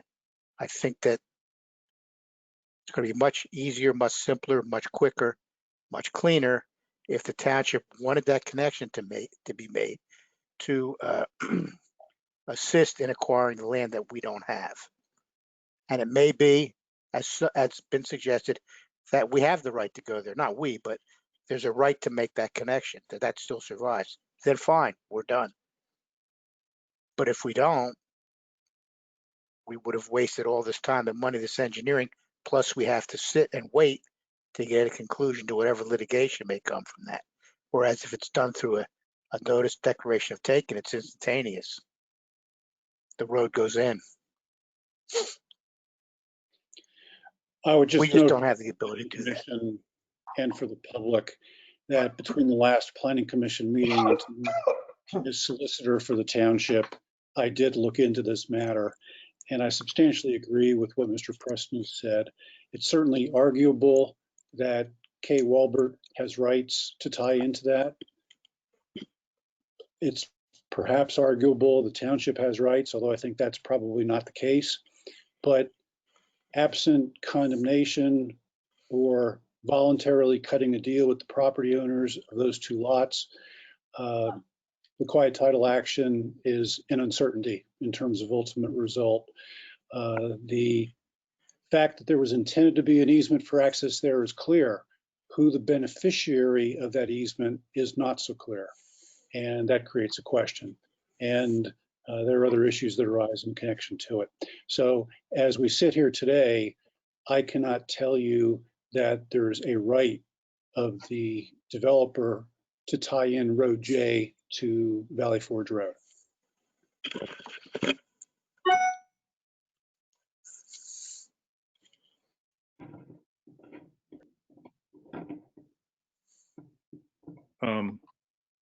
Okay, can that be looked into? It seems like the options are to make that connection, or I guess make as Al mentioned, maybe try to make the road connection, and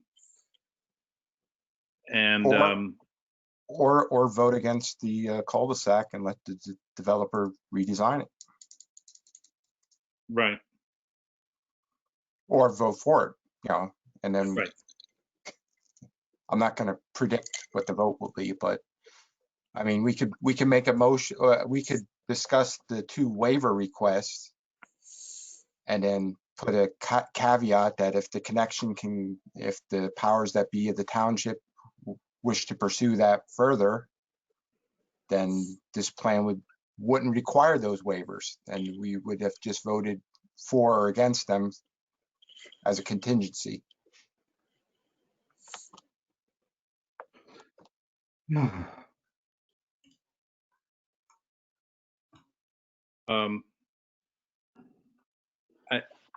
I don't know if that's legally sound kind of thing to do, but If the board likes what Brian just said, a simpler way to deal with it would simply be to grant the requested waivers that are needed per the plan, as long as the connection is made to Valley Forge Road. If the connection therefore is not made to Valley Forge Road, then the waivers have not been obtained. if the connection is to Valley Forge, there's no waivers required. Correct, Greg? Is that correct? That's correct. Okay. So can we vote on the waivers? And if they're for, then the developer's plan as submitted on the other thing is okay. If they're against, then can we put a thing that, I mean, they would either have to redesign or the township would have to pursue connections. I prefer this connection to a cul-de-sac any day. That's where I'm trying to get the township to at least pursue this option on behalf of not just the developer, but as a community for street interconnectivity. But I'm not sure if we can say, I don't want to put us in a pickle, for lack of a better term that I can't think of right now. But I do not like the length and the amount of units on that cul-de-sac. So I'm trying to figure out in my head how to word that eloquently. Well, Joe, if I may, at the last meeting, the Planning Commission did, I believe, vote on a statement of support that the township and the developer could get together to explore this connection possibility. Would that statement still carry what Brian's intent is?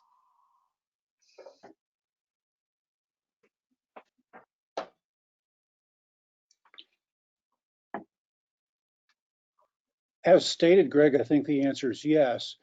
My recollection, and this is me personally, my recollection of the intent behind that statement was really that the developer team and my office would look at the legality and practicality of whether that connection could occur. And what I hear Mr. Preston saying is he does not view the quiet title action or negotiation with the private property owners as being viable. And his view is that the only option is the township acquiring the rights. Certainly, Jim, if I've mischaracterized, certainly jump in. But if that's the case, then we've really looked into it as far as we can. And the question then becomes whether the township has an interest in exercising eminent domain or not. To the extent that it requires a response, let me just say that I agree completely and entirely. I think that's where we are. And I think that negotiations with property owners can be facilitated if it's understood that at the end of the day, they'll be getting the fair market value for the land. Can we make a recommendation for the township to pursue that, the eminent domain? And then I guess it would be up to the board to ultimately approve of that recommendation. And then that way the township, if the board would approve it, would move forward with getting the rights to make that connection. Certainly, if that's the way the PC votes, you can make that recommendation, even though it's not technically with respect to a waiver. Absolutely. And Okay. at least then the Board of Commissioners would have some sort of recommendation from the Planning Commission on this topic. Okay. They can do with it as they please, but. Okay. I like that. There is that way of going. I guess there is a comment. Do we hear that now, Mr. Haynes? Yeah, Mr. Let me just get the address in for the record. Bob Haynes, 1731 Independence Road. Bob, go ahead.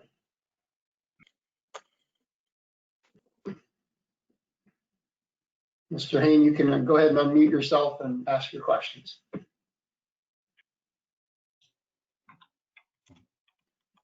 Let's see, he might be having trouble, so let me go ahead and read what he wrote in the chat box. This map is very misleading. There is a very deep ravine. Pitch is 50%. Instead of using eminent domain and possibly taking property away from a citizen, why don't we tell a developer to change the plan as Mr. Height suggested?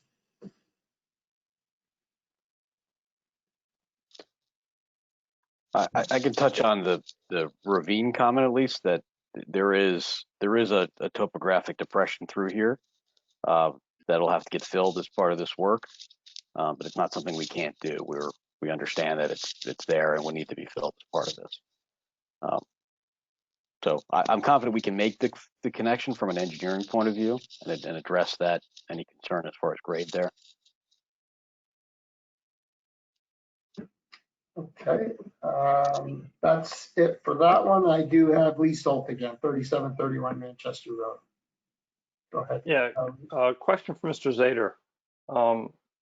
Who, if the township is tasked to look into this, who is paying for this? Is this a cost that the township then has to eat for looking to this for them, or do they end up paying for the time that we have to spend looking into this for their development? Lee, it would be the expense of the developer. I can tell you that the work from my office in the last month or so looking into this is going to be an expense of the developer.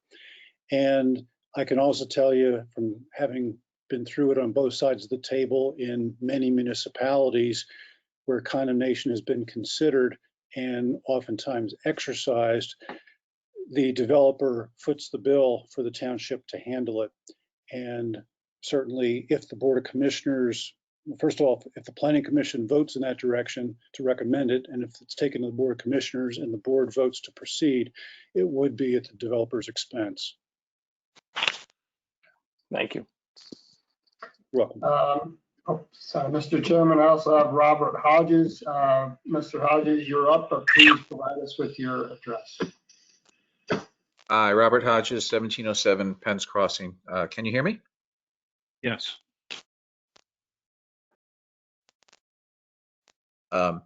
Yeah, the solution seems really simple. I don't understand why we're doing all this. Doesn't need any waivers. It doesn't need eminent domain to take land away from citizens. All the developer needs to do is change their plan, just like Mr. Height suggested. Remove a few units and join the two cul-de-sacs together, and it's very simple. I don't know why we're going through all this other crazy suggestions when all I have to do is take a few units away and join the two cul-de-sacs together. Thank you very much.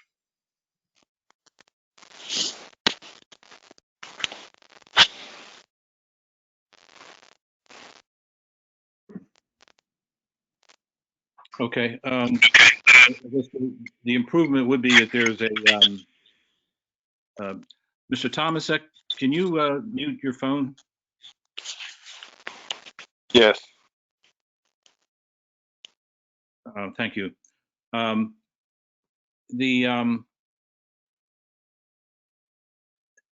It's just better for the traffic to have another connection.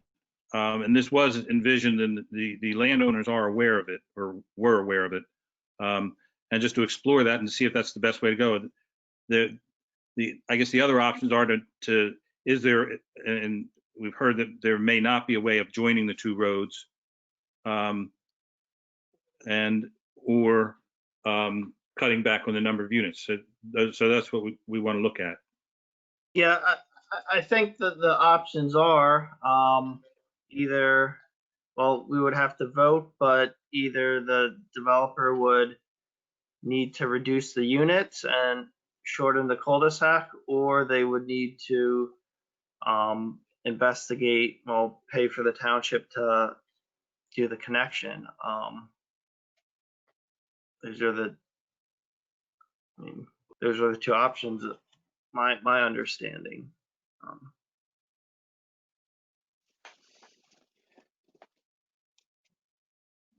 Of the two drawings that we have, which does the developer prefer?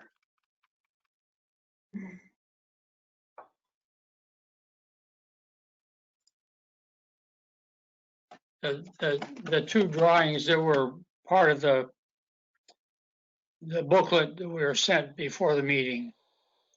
I don't know that we have an absolute preference. I think we heard at the last meeting that the Planning Commission preferred a connection to Valley Forge, that it was better from a planning point of view.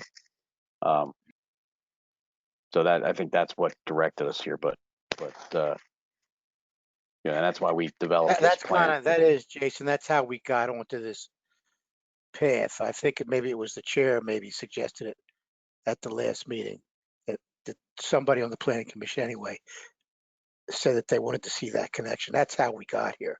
And we're not, if we owned that dirt that touched that road, we would put that in there to try to work with the Planning Commission to get them what they want. The fact is we don't. And I'm not saying it has to be taken by eminent domain. What I'm saying is if the township would affirm their interest in making that connection to the extent that they would take it if they had to, then I think you'll see it move relatively quickly. Because if it's not that we're going in, I heard the comment, coming and taking this land that belongs to some person.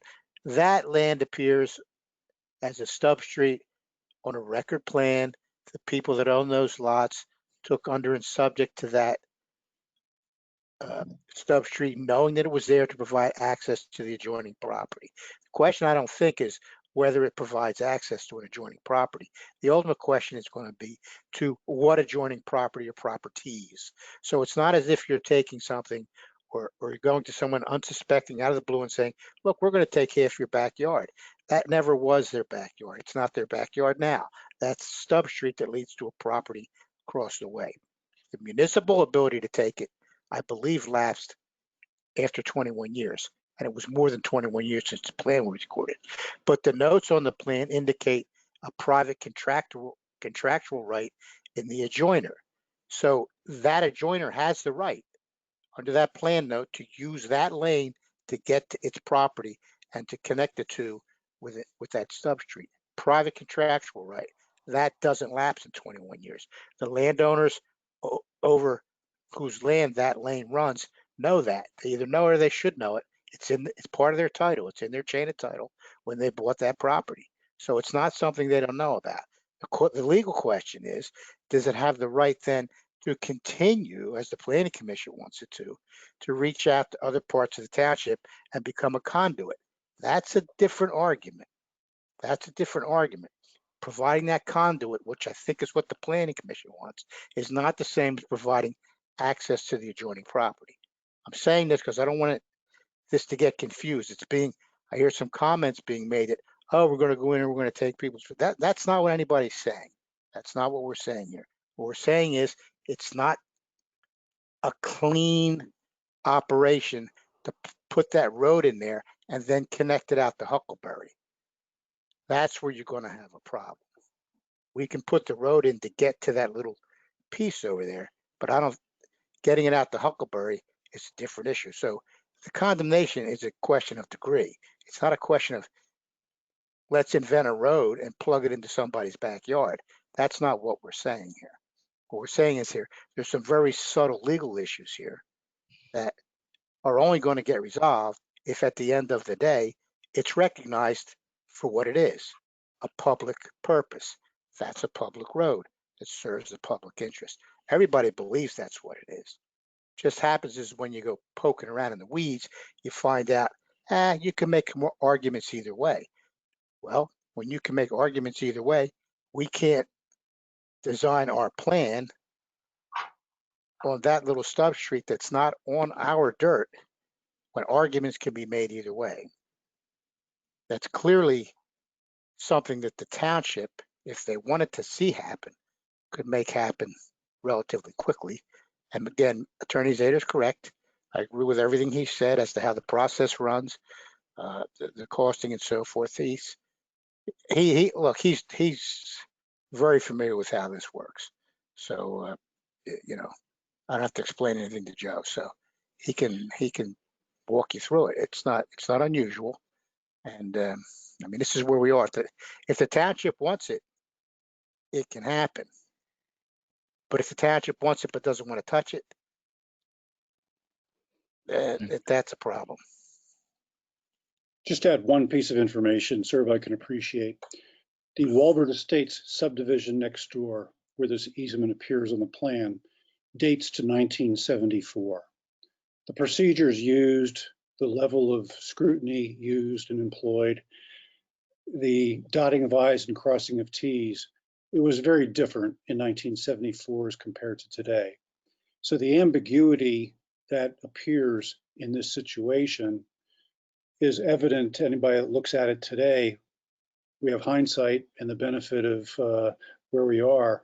But if this were a plan, instead of being 1974, if it were one that were crafted today, the I's would be dotted, the T's would be crossed a lot more carefully, and perhaps questions like this wouldn't arise. But having questions arise like this with old plans and old deeds and old documents is not uncommon. Okay. Let's see, there are some comments now Yeah, I have three, Mr. Chairman. So in order, Susan was first.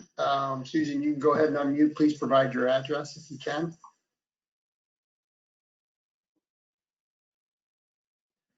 Susan? No, Susan. Again, Bob Hain, 1731 Independence Court. Mr. Hain.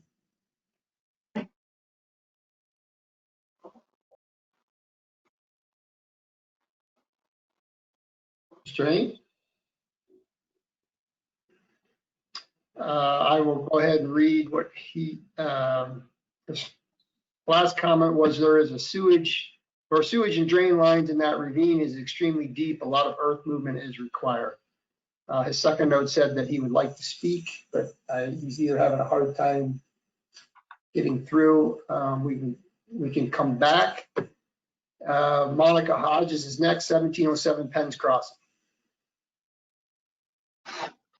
Hi, can you hear me? Yes. Yes, thank you very much.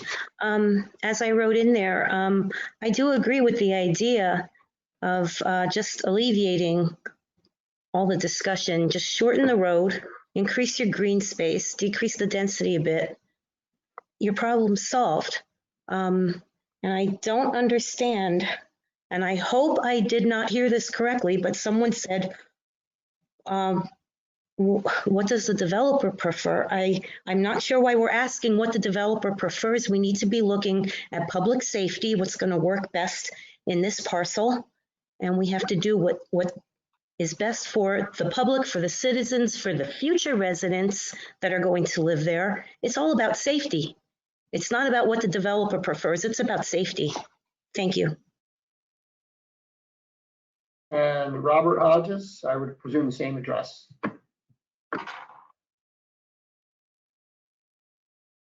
I spoke earlier, and I'll just let my what I typed in there stand. Thank you very much. And my wife spoke very well. Thank you. Let me just read that comment then for the record. Any and all those subtle legal issues would go away if the developer simply removed a few units and shortened the cul-de-sac or joined them together. So one more time for Mr. Hain, or can you hear us, Mr. Hain? Hello? He's trying to get on. Yeah. Can you hear me now? Yeah. No? Okay, good. Yes. All right. A few comments on that section of the road. One is that grade is over 50%, and it is extremely deep. They're going to have to move an incredible amount of dirt to make that work. There's a sewer line that runs down there. There's a storm drain that runs down that line. When it exits on Valley Forge, that is an extremely steep part of the road, and it is a blind curve. In winter, that's going to be a disaster. That 50% grade, they can smooth it out, but they're going to have to move a lot of dirt. I don't know how much dirt they're allowed to move, especially when it's a natural drainage area. I am extremely concerned about having that road exit up there. With that grade, are they going to be able to make that grade? Are they going to have to ask for an exception? On the other side, they try to get waivers to go around the grades and make the grades steeper than code allowed, and they're going to have to do that here. And with that, when they requested it there, we came up with the whole thing. In winter, it's going to be a mess. There's going to be kids. They were not allowed to make that steep grade. So this is going to be the exact same situation. You should head it off while you can right now. And one final point, I am a landowner, and I am not going to willingly give up that piece of land. Just to let you know. Thank you. And last item I have, Mr. Chairman, is just a comment in the chat box. Susan Grella, 2921 West Fairmont. I agree with Monica Hodges' comments. Now that does it for the chat box. Anybody on the phone? Now's the time. Okay, I think we're good.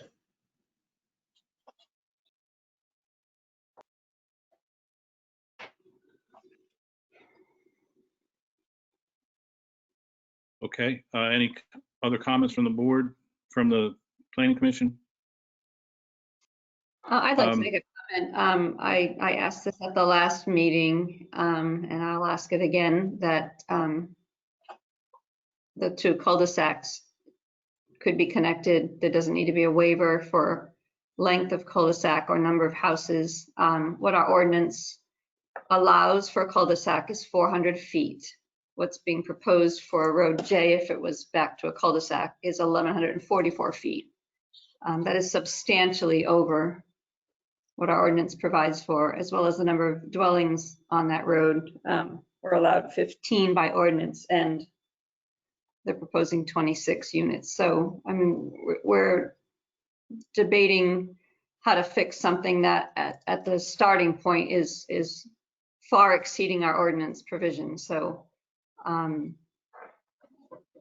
just want to add that comment. And from the comment from Mr. Haney, I appreciate your perspective as being someone that lives in that area off of Valley Forge. You know, that's something I think we as planners need to take into consideration, what it will mean with traffic pouring out there with a steep grade, and will that then necessitate, if we're increasing traffic in that neighborhood when you get out to Walbert at Brandywine, are we talking about another, stoplight intersection because of the increase there? There's a lot that's packed into this particular request, in my opinion. And I personally would like to see the developer rework this.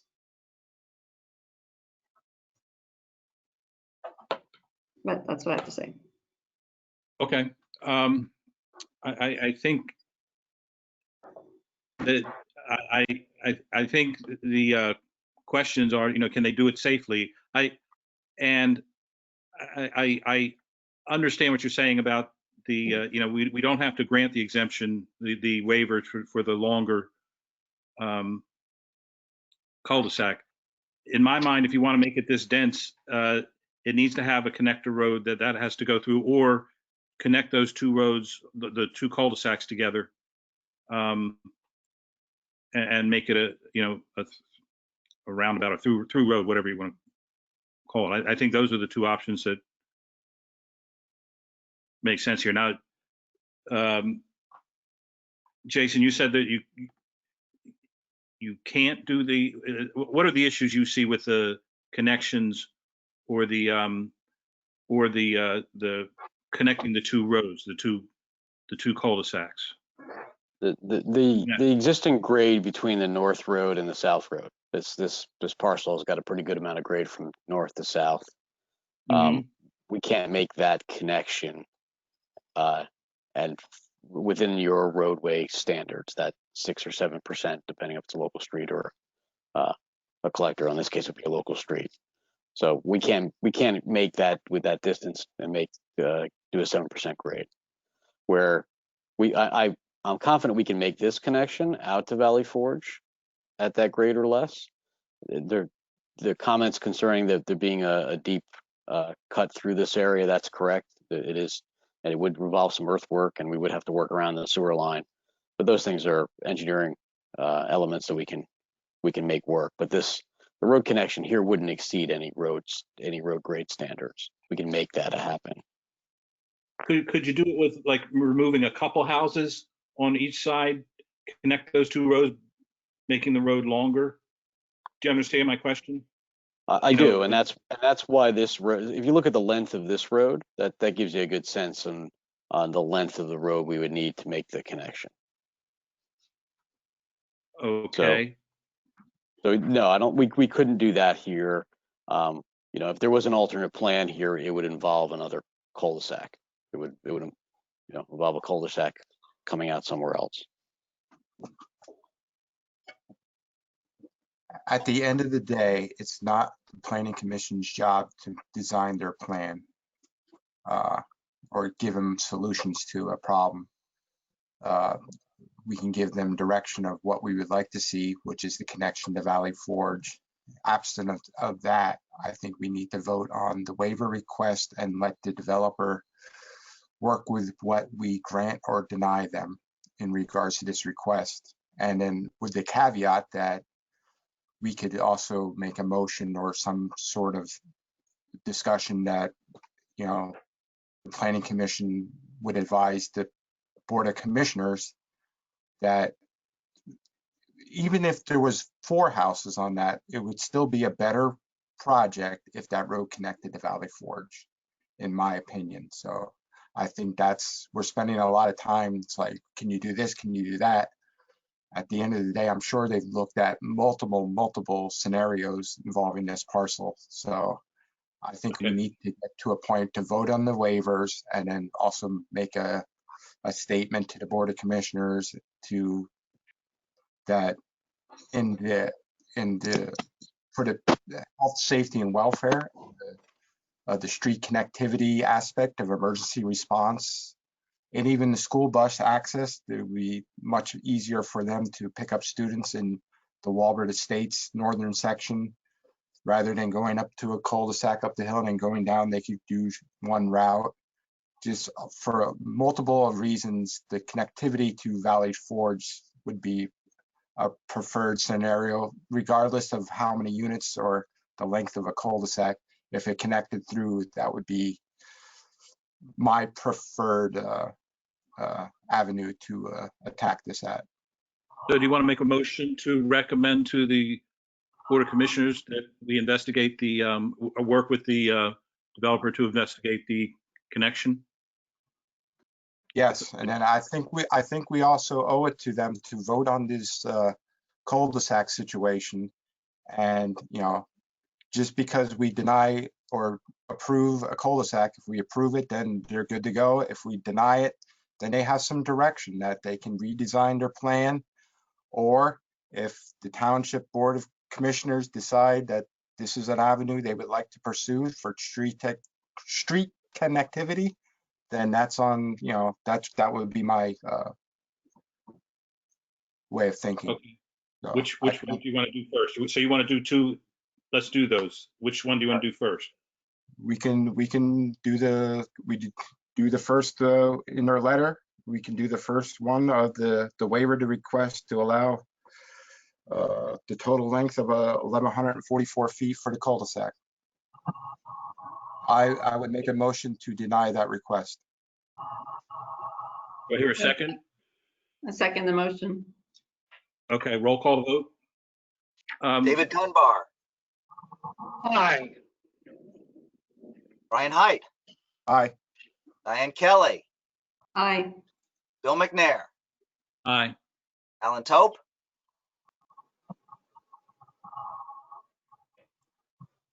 Alan, you're muted. He's muted. Not anymore. Aye. David Wilson. Aye.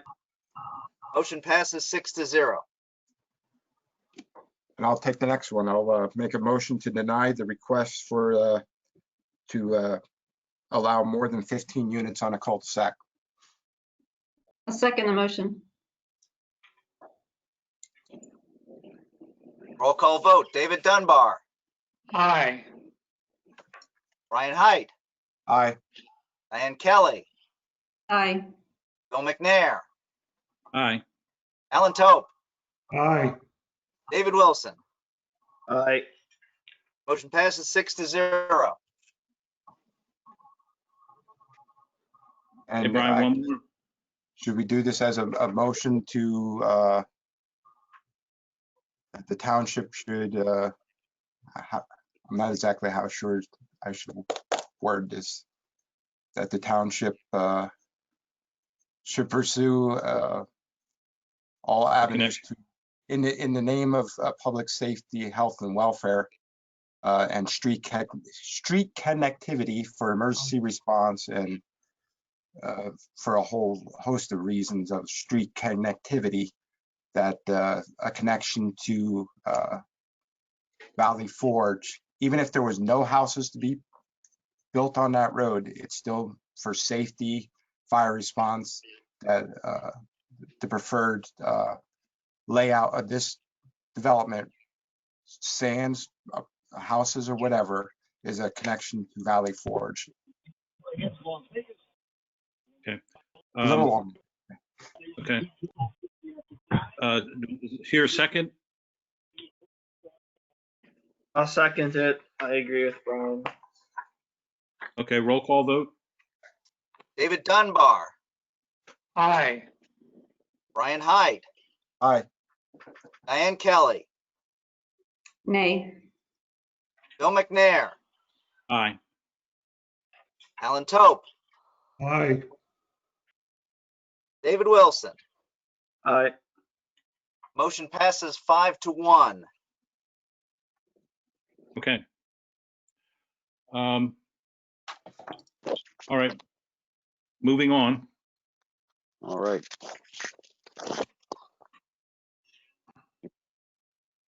Bear with me for a second while I get the next exhibit. Okay.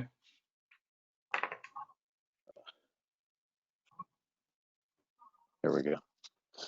Okay, so the next exhibit illustrates an area along Huckleberry that we talked about briefly before. The existing grade of this area is roughly 2 to 1. You can kind of see that in the first section, somewhere between 2 and 2.5 to 1 up the side of the slope. The we're going to be filling some over in this area to when we create these roads. Your ordinance requires a 3 to 1 slope. We're looking to avoid a retaining wall along the bottom or the upper portion of the slope. So I was proposing a 2 to 1 slope, which I'm confident we can construct here. Again, the existing condition is essentially 2 to 1. To address some of the concerns of your geotechnical engineer, I submitted a detail for his review. I think Greg mentioned that you don't have feedback yet from him, but it's a detail we've used before for a reinforced slope to create this condition. It's not an uncommon thing to have a 2 to 1 slope, but I'd understand it has to be constructed properly. I think Greg suggested if you were willing to entertain a motion on this, you could potentially do so, provided I was to satisfy your geotechnical engineer with that solution. So that's I mean, I can certainly review the detail a little further with you, but I think that's really what it comes down to. Probably. So again, this area. It's roughly about 2 acres. I can show you on the overall plan. Maybe that'll be helpful where that is relative to the plan. But I understand you are at a disadvantage if your geotechnical engineer hasn't provided feedback on the detail I submitted. That's really the kind of the 2 options in that location is either to grade the slope essentially at the same grade it is today and assure that it's stable, or extend a retaining wall. So it's along Huckleberry. Our main entrance is about 400 feet off the intersection. It's this green space here. So these 2 roads, the intersection here is going up some over what it is today. So we have to grade this slope up, and I'm trying to not have to extend this retaining wall. I think from a maintenance point of view, from an appearance point of view, I think you're better off with a slope, and it's not an uncommon. A 2 to 1 slope is not an uncommon circumstance, though it does have to be constructed properly and carefully. The detail I showed is from a Ford dealership we recently constructed out in Hamburg off of 61. So. Yeah, in my opinion, having a green space instead of a concrete wall or masonry block wall is a lot more aesthetically pleasing. I would prefer having the green sloped area opposed to a wall. 2 to 1 if the engineering works, I'm fine with it. I'm sure you can make it work. Many engineers make 2 to 1 slopes work. Okay. Any other comments from the Planning Commission? I have a question. The retaining wall, that starts under the road in Huckleberry Road there, does that taper down on both like that side and the eastern side, or if is it like a straight drop? It would taper down. Okay. I'm just making sure because I've seen some crazy walls being built lately. So, all right, thank Understood. Sure. Any other comments? Can we do this conditionally on the geotech engineer's approval? Yes. That would be part of the motion I would be thinking of. Any other comments? Are there any comments from the Nothing in the chat, Mr. Chairman. Anybody on the phone? I think you're good to go on this one. okay. Dave, do you want to make a motion to what Yeah, you were I'll saying? make a motion to approve the 2-to-1 slopes conditioned upon our geotech engineer approving the engineering of the slope. Okay. Is there a second? Second. Roll call? David Dunbar, Aye. Brian Height, Aye. Diane Kelly, Nay. Bill McNair, Aye. Alan Tope, Aye. David Wilson. Aye. Motion passes 5-1. Okay. Okay, great. So the last waiver in the list was concerning the stormwater basin depths. So let me see if I have too many plans open, so forgive me here. I think maybe what would make the most sense as it relates to that is the first. So we discussed these in some detail at the last meeting. You have an ordinance section that says in residential developments, it talks about basins not being over 30 inches in total depth. For the 10, it talks about both the 10-year storm and the 100-year storm. It also has language that talks about if it is over 30 inches to provide fencing for the basin, which is a pretty common practice. So there was 2 requests at the last discussion on this. One of them was, is there precedent? Have you granted waivers before in this circumstance?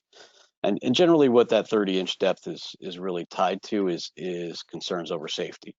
And generally the response to that is to fence the basins. And in this case, the basins will also be all be privately owned and maintained. So it's not a township concern as it relates to that. So we did a little research, and this is the hills at Winchester, which I'm sure you're familiar with. These are the 6 stormwater basins that are located at the hills of Winchester. These were all granted waivers for this 30-inch depth requirement. The deepest of which is the basin along Walbert near the main entrance. Again, these are all fenced. Some are owned by the township or will be owned by the township. Some are going to be privately owned and maintained. But the deepest of which is 108 inches. So it's considerably deeper than anything that we're requesting. So I didn't provide this specific plan. I did provide a few photos of these basins, and I provided a chart that was some of this information was provided by the township in researching their files, but it lists each basin. And again, the deepest one is 108 inches. And then I looked at the averages between the depth of these basins compared to ours. So the average depth in this development is 6.75 feet. And we're at an average of 4.8 feet with our stormwater basins at total 100-year storm depth. So just to be clear, that's the 100-year ponding depth. So that was one of the pieces that was asked for. The other was to look at. Jason, just for your information, if you provided those pictures, I didn't get them. in this package, just so. Okay. Yeah, there were a couple pictures of those basins that I included in what I submitted. Maybe I apologize if they didn't make it to you, but and the basins aren't that, the pictures aren't super helpful right now because the basins are still in a stormwater management position. They haven't been converted yet to I'm sorry, they're still in a soil erosion position. They haven't been converted yet to stormwater management basin. And just to be clear, I think they were intended to be in my packet, but the pages are blank. So I think they're supposed to be in page 143, but sorry. 44 and 45. Yeah, they're all blank in mine, so. These look like they're Penn's Crossing, and there are other basins. I don't. Regardless, I know what they look like, so. Okay, lot 253. Okay. Yep. Okay. Yeah, if it's important, I can certainly bring them up. I can just have to track them down. Well, you have this show what's the dewatering time? Yeah, and that's so the 100-year ponding depth is listed here. What was asked for, and I really did two different dewatering times. I did a dewatering time to bring us down to that 30 inches. So how long does it take to get to that point? And in most cases, it's under a day. There's two basins here, one that takes 2 days and one that takes slightly more than a day to get you down to that 30 inches. And then the complete dewatering time is I've kind of caveated that to say less than 6 inches of water in the basin. That the allowable by DEP is 96 hours. That's where it has to be, the infiltration has to be completed after the storm event. And most of them are considerably less than that. There is one, the one that takes two days to get down to 30 inches. That one takes the full 96 hours to drain, to completely drain. So, and I don't know if there were specific questions that relates to dewatering time. There's kind of a couple different factors that goes into this. One of them, go ahead. Yeah, I was just curious what the dewatering times were because of the depth of water. If you're meeting DEP requirements, so that's sufficient for me. Yeah, that's why I wanted to see what they were. So. Sure, and that's understandable, and it's just so everybody understands how the basins function. They're infiltration facilities, they're infiltration basins. We have a groundwater recharge requirement per your ordinance and because per DEP. So you've got a certain amount of water, whether it's 2 feet, 3 feet, 4 feet at the bottom of the basin, that is relying on infiltration to drain that portion of it. So anything above a certain level, and it depends on the design of that specific basin, will drain out of an orifice in a structure and will drain more quickly out. But we're required to infiltrate a certain volume, and that is what creates that bottom ponded area. So meeting the 30 inches is challenging. The alternative we talked about before was these basins would have to get a lot larger. We are permitted to have a certain amount of basin area in open space under certain conditions, and it would prefer not to do that because it would eat into those open space areas. So I think ultimately the issue is that it's the concern is typically a safety one, and usually address it with fencing. And again, I think you can look at the Hills of Winchester, which is still under construction, and there's been some precedent that it's been done before.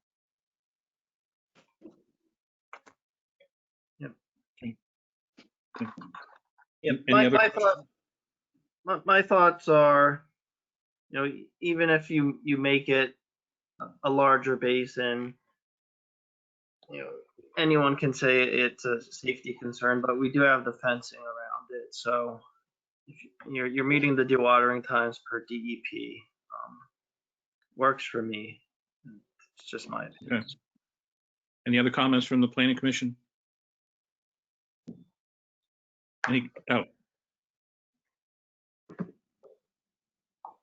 Okay.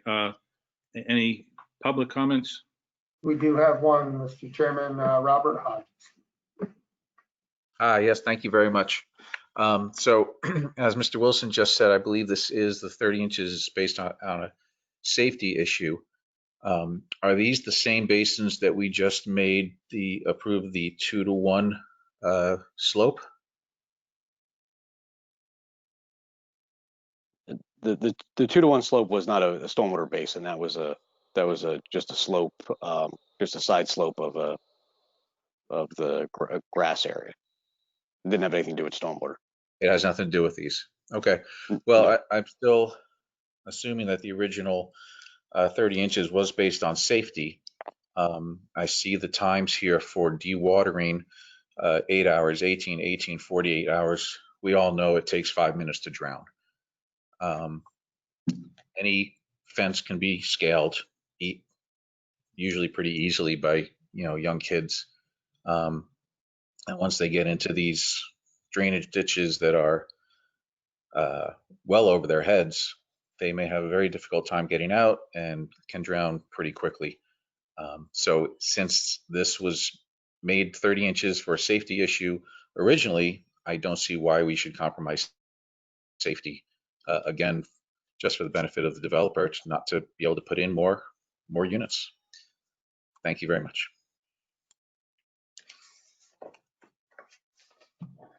Mr. Chairman, that's all I have. Anybody on the phone, now is the time. Okay, I think we're back to you, Mr. Okay. I just did have a comment. In reviewing the geotech letter for these, there are 10 or 11 basins that we're talking about granting these waivers for, and the standard that our geotech uses is for their office would be a maximum of 6 inches over the 30 inches. And therefore they're recommending that we do not grant this waiver for these basins. So certainly I spoke at length at our last meeting regarding these on the safety issue. And I still stand by the comments I made at the last meeting that these numbers seem unacceptable. And I would only offer that it was, I think, discussed at our last meeting, and Tony can speak to his conversation with the geotech, but my understanding was that when the geotech said that there was past precedent and it was handled with a fence, that he didn't have an objection. I don't know, Tony, I don't want to speak for you. Yeah, I guess he questioned if there was a precedent. I don't know. Unfortunately, like I said, I can't give his final opinion, and I think Jason can appreciate that. But he asked for if there was precedent throughout the township in a previous situation. So, unfortunately, with this and the last one, he might give a final answer on that. But I think to Miss Kelly's point, there was a few issues he was looking for, a few additional information, some more information for these. And I can appreciate that a different development was granted waivers, but we're not debating that development tonight. This is a separate development with different circumstances, and I think that they need to stand on their own merit, in my opinion, whether or not we grant a waiver. So those are just my thoughts. Okay. Thank you.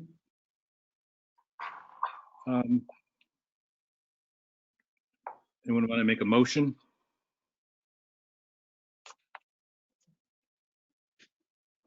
Tony, do you think it would be appropriate if somebody wants to approve the waiver that it is on the review and approval of the Township Geotech?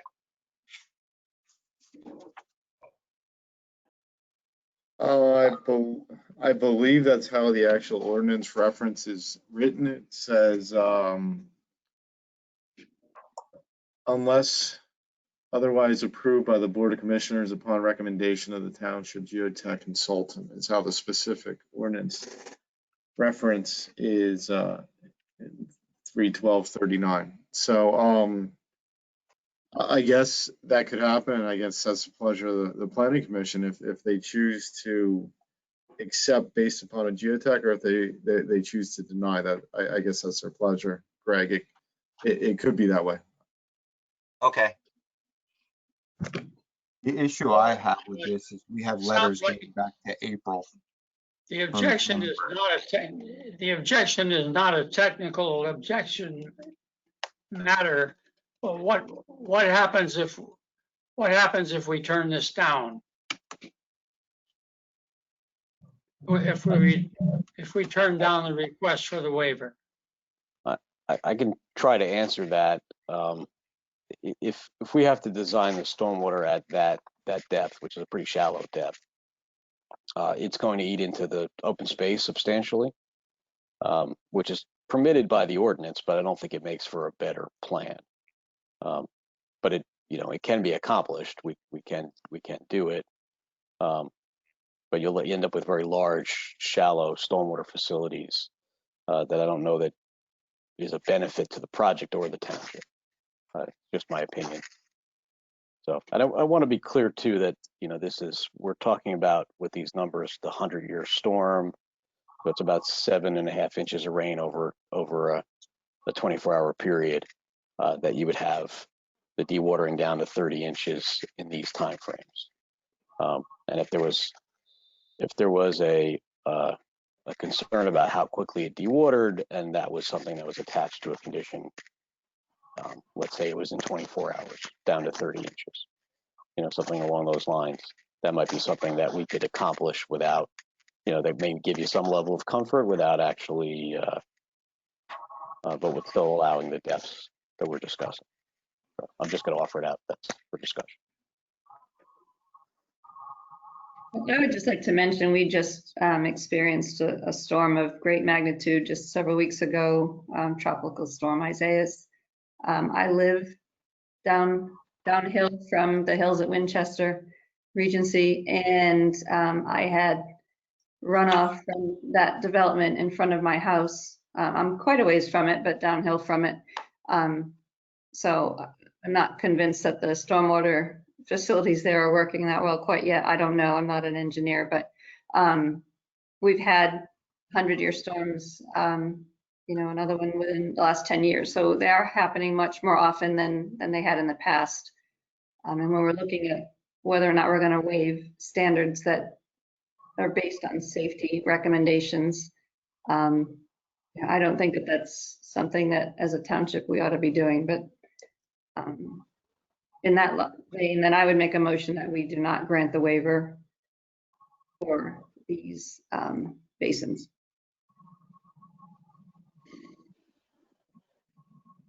Okay, so that's a motion to not grant the waiver. Is there a second for that? Second.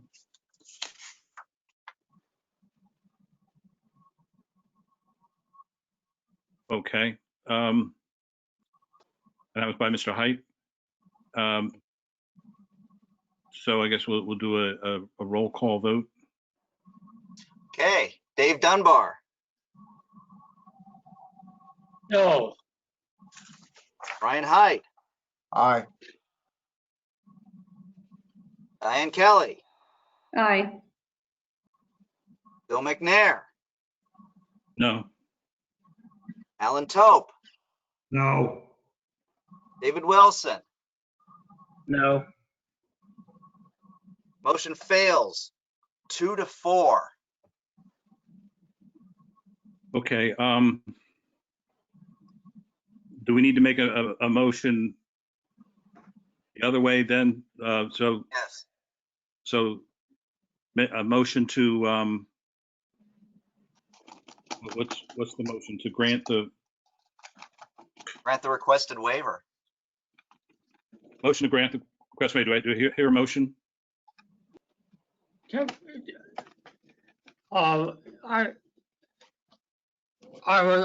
of the ponds easier to expand into the open space than other ponds? And in other words, does it have to be an all or nothing thing? There probably is. And if there's if we looked at, I think I mentioned the average depth of the ponds is just under 5 feet. So it varies. But if you wanted to attach any sort of, again, I'm just thinking outside the box a little bit to try to offer something that would make you a little more comfortable. If there was, whether you wanted to attach a maximum depth pond or your ponding depth in the ponds to some number, like I said, it's about 5 feet now. So if we wanted to reduce it to an average of 4 feet, 4.5 feet, something that you felt more comfortable with, that's something that we could offer, I guess. The pond depths themselves are going to vary to some degree, but if there's again a maximum that makes you feel more comfortable, they will be fenced. So, or again, the watering time might be something else that makes you feel more comfortable. If there's a 100-year storm and 7+ inches of rain over a 24-hour period, and we agreed that it'll be watered down to that 30-inch level in 24 hours or less, that would seem to be something that would reduce any kind of risk or concern, at least in my mind. But and if we did that, would one pond require that? The one with the 40, or maybe there's two. Well, there was the 24-hour dewatering time down to 30 inches, down to that requirement. There's 2 ponds right now that dewater slower than that. So I'd have to modify the design to allow them to drain faster. That's what, and by doing that, I may have to increase the size of other ponds or the size of that pond. That should alleviate some concern, because you'd be down to that 30 inches or less very quickly. You can see some of these, you're in an hour or less than an hour down to that level. And it's a function of a lot of design considerations, so it's hard for me to give you too much detail on the fly. I just, I want to work with you on what you're comfortable with. Okay, so if we said a motion to have the 100-year storm down to, I believe that the dewatering time to 30 inches, if we reduce that max to 24 hours. okay, you want to make that motion? Yeah, I'll make a motion to approve the waiver conditioned upon having a maximum dewatering time to 30-inch ponding for the 10-year storm to be 24 hours. So it looks like there would be 2 basins.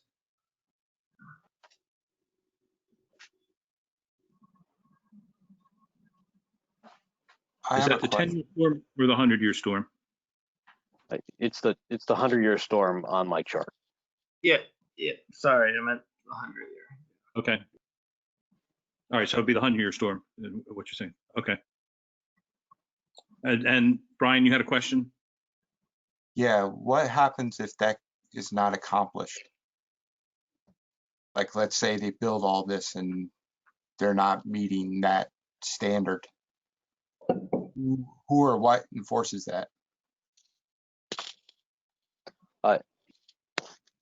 Well, this is based on the infiltration rate that's determined by field inspection in the field. So it's going to be theoretical for the purposes of this exercise. Usually there's some field inspection when it first gets constructed, and usually we provide some sort of backup measure, whether it's an under drain system or another way to open the outlet control structure so it can't drain if there's any clogging in the basin itself. Okay, thank you. Sure. Do I hear a second for David's motion? I'll second it. Okay. A roll call vote? David Dunbar, Aye. Brian Hyde, No. Diane Kelly, No. Bill McNair, Aye. Alan Tope, Aye. David Wilson. Aye. Motion passes 4-2. Okay. All right, thank you. Okay. Is that all of the, is that the last one? Yes, that completes the waivers. Okay. Do have one more question. Did you look into the road at all? This is the road on the east side going from the north down to the south. Yeah, so I do have a couple exhibits if I can find them with everything up here. Concerning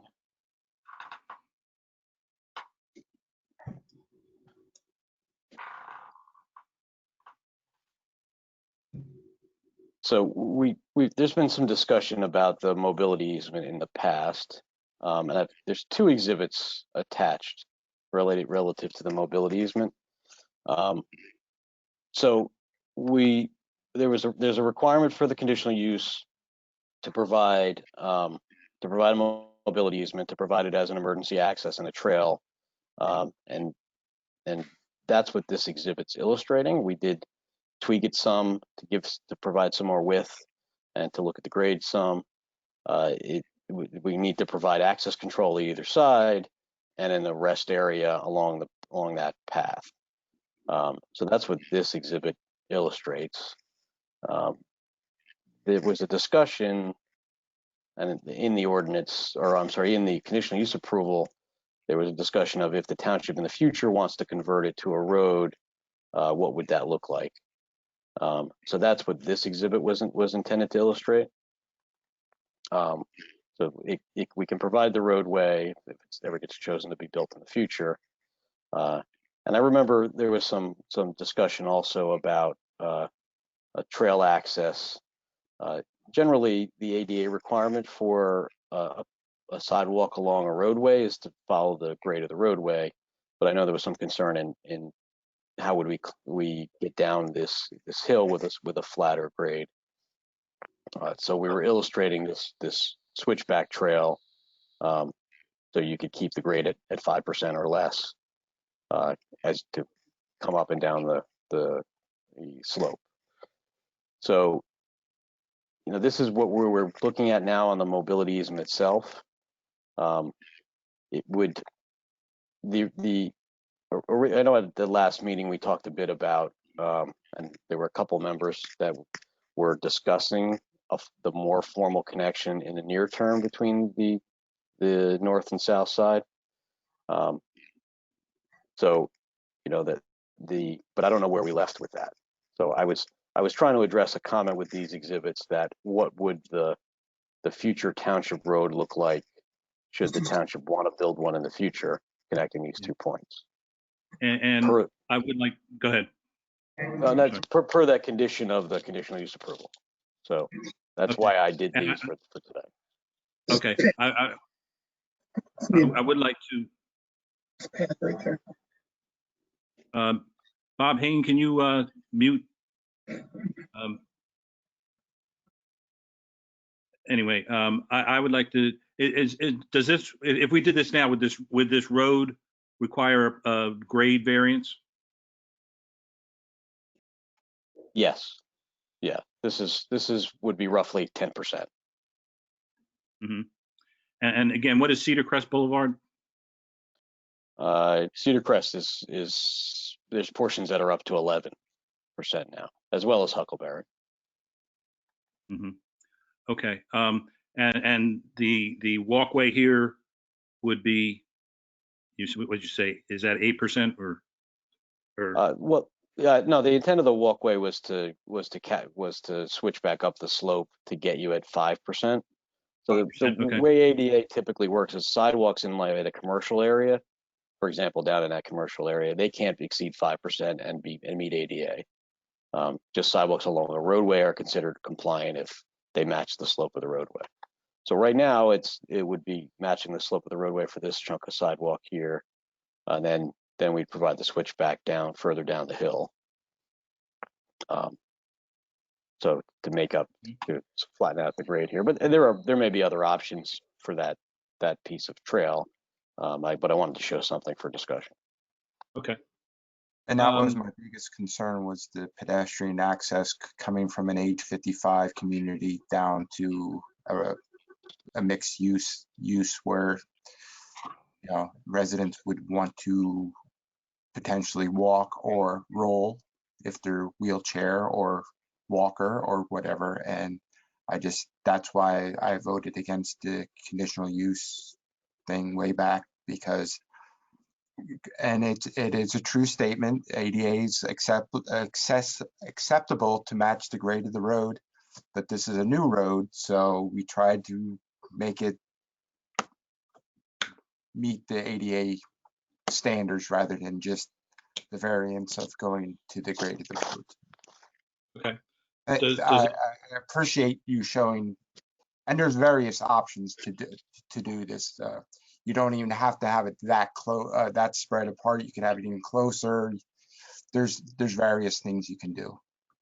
So thank you for showing this. Would that meet your concerns, Brian? Yeah, at 5%, that was my number one and strict concern, was it was, you know, going to whatever percent they wanted to do with the, just because it's age 55, and if they want to age in place and they still want to go down to the medical office building or whatever, and they don't want to drive, they're going to want to either walk or roll there. And I just think it's a safer avenue for pedestrian mobility to, and I prefer this over the mobility easement, because the mobility easement is still not ADA 5%. So right. I appreciate I agree. it a lot. Okay, I'd like to make this a road now, is where I'd like to go. And any comments from anyone else on the planning commission? Yeah, I'd like to make it a road as well. It will reduce traffic congestion and it improves safety. If that isn't a road, we'll be pushing people onto Cedar Crest, which is steeper than this road. So I feel this reduces traffic congestion and increases safety. Okay, any other comments? I agree. I would suggest if we make this a road that you do some more engineering work, perhaps you can lengthen the road a little bit and reduce the grade from 10% to something less. But the switchback is a nice idea.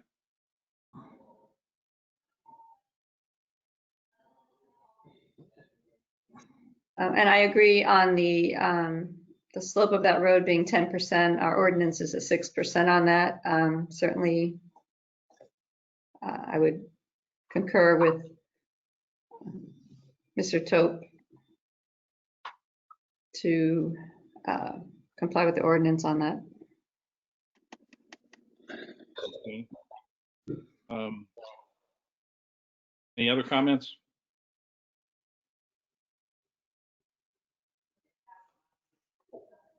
We were, I mean, that's how we got to where we were. They went from asking for, was this the same road you had before?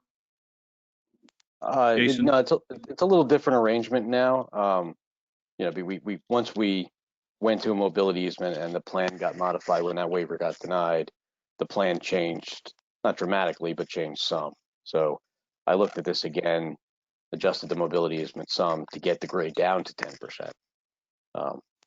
So, but you know, I think this works, but I'm not going to be able to get it substantially. But the original waiver request was 9.5%, I think, when we had the connection through before. So, you know, there is an existing slope here you're really climbing the ridge here. It's really difficult to go any flatter than that. And the rest of the design now is predicated on that, the previous design being pulled out. So I do think this works though. And if that's, that's something that, but it would come along with a 10% slope or something close to it, which is not unusual at all. It's the standard of practice in most township ordinances to allow that for local roads.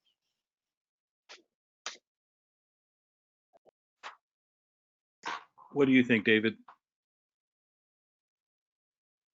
I think the roads are, the grades are steep there. Just look at Cedar Crest. It's steep. It's tough to just blast through a ridge. You typically follow the grades of the existing land, opposed to blasting through it.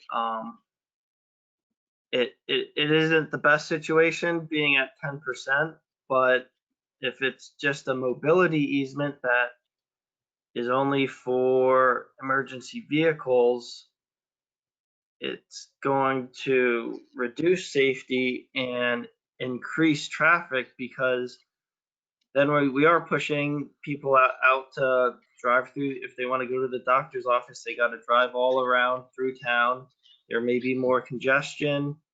If it's inclement weather, they're traveling a farther distance, and they're going to get back into the development. They're going to have to go up Cedar Crest anyways, which is a steep road and more highly trafficked, which would be a less safe condition. And that's my opinion. Mm-hmm. Alan, what would you want to see as far as an alternative? Well, I kind of like the road, but I got to think that Jason can sharpen his pencil a little bit, or his computer, and maybe reduce the grade just by kind of looping around and looping back, sort of simulating a switchback, but with the road.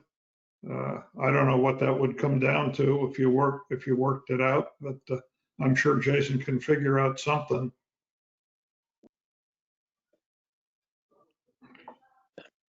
Okay. What do you think, Jason? I appreciate the confidence. But I have looked pretty closely at this, and it's, it would only be at the margins that I could do much here, because you end up sacrificing the geometry of the road for the grade, and I don't think you want to go much tighter on the geometry of the road. So Yeah, you don't want a hairpin corner. No. Right, and so I would suggest this is already pretty close to that compromise level. It's always an option to build this as the emergency access mobility easement and close it off on both sides, and you could always choose to be used in the future if it wanted to. I'd rather have this as a road now. Well, speaking of emergency access, this is the same issue that we discussed earlier this evening on the other side of Cedar Crest. So, our philosophical thoughts on that, I think, would apply to this as well. And that philosophical thought was to create access between the two neighborhoods, which is what we're trying to do here. Right. And it would require, I guess there would be a variance required on this elevation, on this road slope. Is that correct, Jason? Yes. Yeah. I mean, again, it was essentially decided previously, but yeah, if you wanted this to be a roadway and the board was also supportive of that, then it would require some waivers. Okay. And Mr. Height was the one that brought that up, and he said that he was most concerned about the pedestrian aspect. That is correct.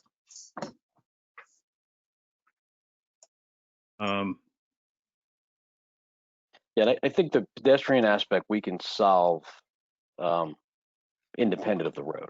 So that, but yes.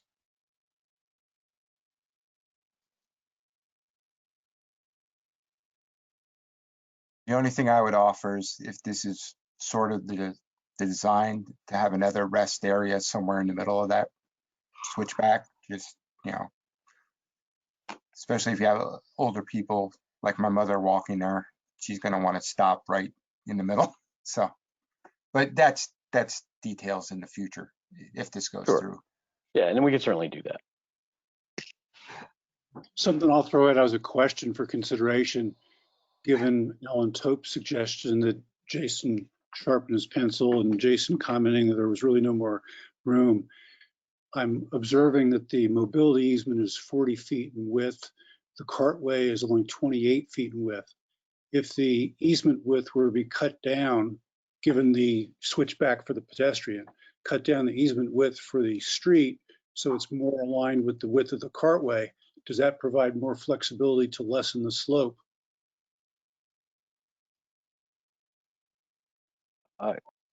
It may provide a little more flexibility, but it's not really what drives the slope, or the grade up the slope. The only way to do that would be to lengthen the road, and I think the only way to do that is to further sacrifice the radiuses. So it wouldn't. There's not enough that could be accomplished there. I'm not going to tell you I couldn't get back to 9.5%. You know, there might be a number that we could, but it becomes, again, I think you're sacrificing too much in the geometry. I think there's a middle ground here that this is kind of at or close to at this point. Thank you.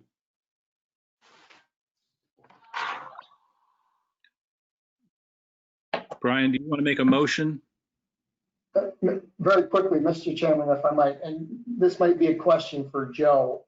Since this matter has already been opined on, would we be amending, would the planning commission at this point be amending that previous decision that was made last year? If we're talking about full access in lieu of a mobility easement. I understood if it remains mobility easement, no action would be necessary, but are we creating a new request here or are we amending the request from last year? George, I understand the question, and the mobility easement stemmed from the conditional use decision. And I guess my reaction at this point, since I'm not sure of the answer without looking at it, I would view this discussion as being direction for the developer with the next revision to the plan. And in the meantime, before our next meeting, I'll look at the conditional use decision and saldo and give you an answer. Well, it was actually, I think it might have been part of the conditional use consideration, but it was actually a waiver request for slope. And that was recommended against by the planning commission and upheld by the board of commissioners last year. So my thought is they are now, if we want to go back to that situation or a similar situation, that previous recommendation would somehow need to be amended, or it has to be understood that it might be, I guess, in lieu of that last decision. I'm just thinking from a process standpoint. I understand, and the reason I suggested the conditional use is because the conditional use contemplated the possible conversion to a regular road, and I'm guessing, without having the opportunity to look at it with this question in mind, that if that's what it says in the conditional use decision, that upon the township directing the developer to convert it, it must be done, then there may not be a need for a waiver, or the waiver is, as you had suggested at one point, for something else, maybe a mandatory waiver. In other words, it cannot be a situation where all of a sudden now the township wants to direct that this road be converted now as opposed to later, and in so doing, at the same time, fail to grant the waiver for slope. You can't put the developer in a position then where he's got to basically go to an entirely different design. So I need to look at it to understand. Okay, understood. Okay. So we should hold off and we'll come back to this next month. I think you've given the developer direction on where you're looking ahead. I think that's probably helpful to them, but in terms of any kind of vote, I would hold off. Okay, fine. Any other comments? We'll take, do we need to make a motion to table? We didn't really get any, I don't. We'll just go on to the next. That's all for, anything else on this project? That's everything I had, you know, so for this evening at least. Okay, we'll take up the road based on Attorney Zader's comments next time. We'll work on that. Courtesy of the floor. Did Dave get here? Dave, I believe so, and there is nothing in the chat box at this point. Okay. May I make a comment? Yes. I know earlier in this Dave Tomasic from 1636 North 28th Street. What is the grade of Cedar Crest Boulevard going to be changed to?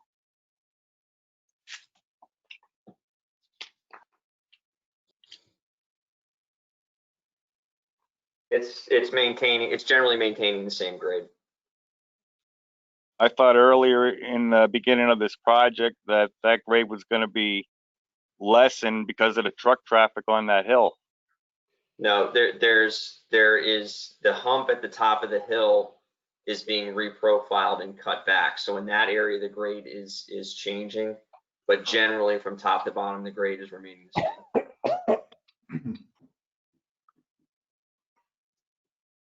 All right.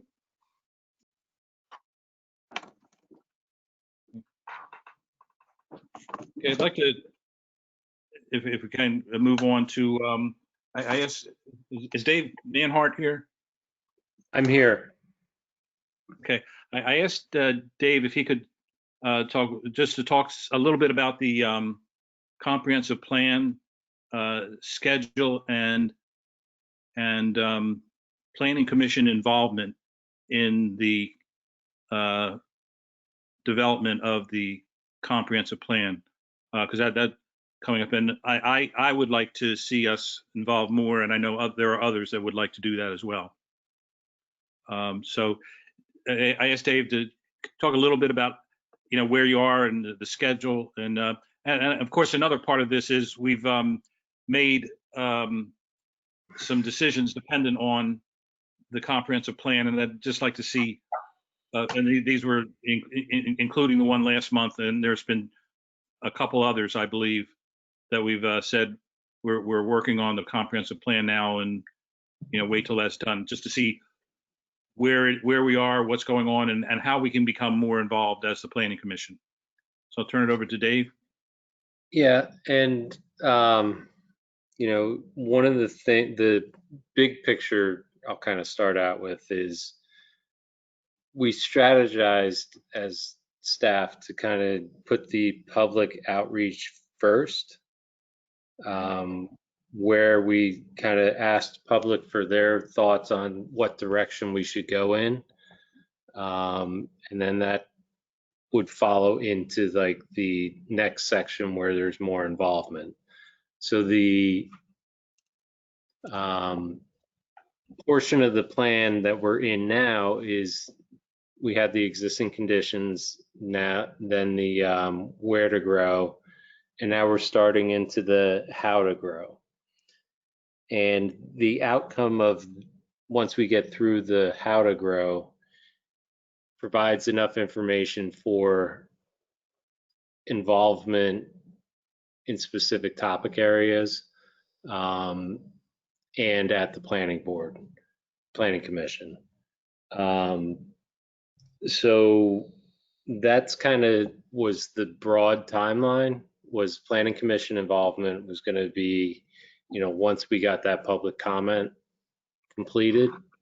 Right now, you know, we have the survey. most of the kinks are worked out. We're still kind of testing it internally. What that survey will be is a series of pictures of different development types within all of the combinations of the hexes that came out of the first, the where should we grow? And then we take that and that becomes the blueprint for moving forward. And that next step is probably this portion that the Planning Commission really, rolls up their sleeves and starts getting involved. And the way we envision that portion is we have subcommittees or elements. We haven't really figured out what we're calling them. But those elements would be the pieces of the comprehensive plan that are required by the MPC, sub areas that the Planning Commission wants to focus on more. Those all get kind of worked in at that section. And what we were discussing as staff, George, Greg, and I, was having a kind of a kickoff meeting for that section where we have subject matter experts on hand, invite the public, the commission, BOC.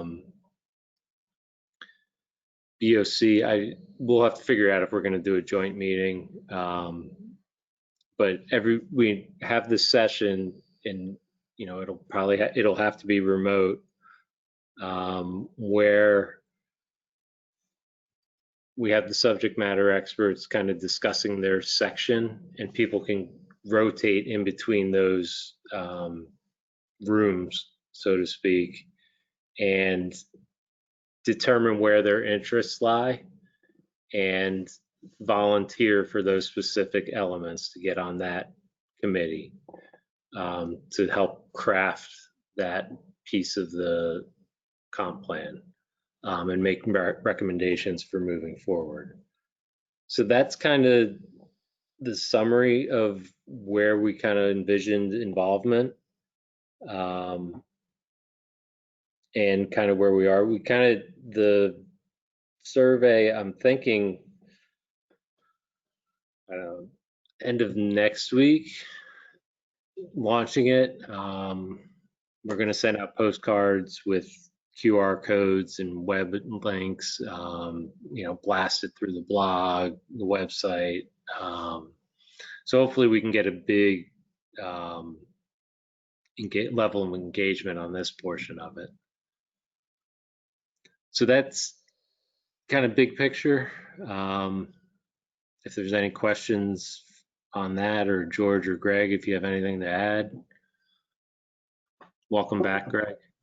I would just say real quickly, just so everybody is on the same page here, including the public that's still here. So this whole thing was divided into 4 phases. The first phase was the development of the guiding principles, which we completed basically around the spring of last year. The second phase was a series of visioning exercises that we took to the public where they determined what Dave called, where do we grow? So basically identifying focal areas around the township for growth that would accommodate the expected growth projections that the Lehigh Valley Planning Commission puts out. The third phase is what Dave's talking about now. The third phase is, okay, now we know the pockets of where the residents want to grow. What should that growth look like? So that's the significance behind this visioning exercise that Dave's talking about. Once that's all done, all of that data will be synthesized to then be fed to the committees that Dave talked about as the final phase, phase 4. So there will be a series of subcommittees. Those committees are primarily outlined by the municipal planning code as to what is required to be put into a comprehensive plan.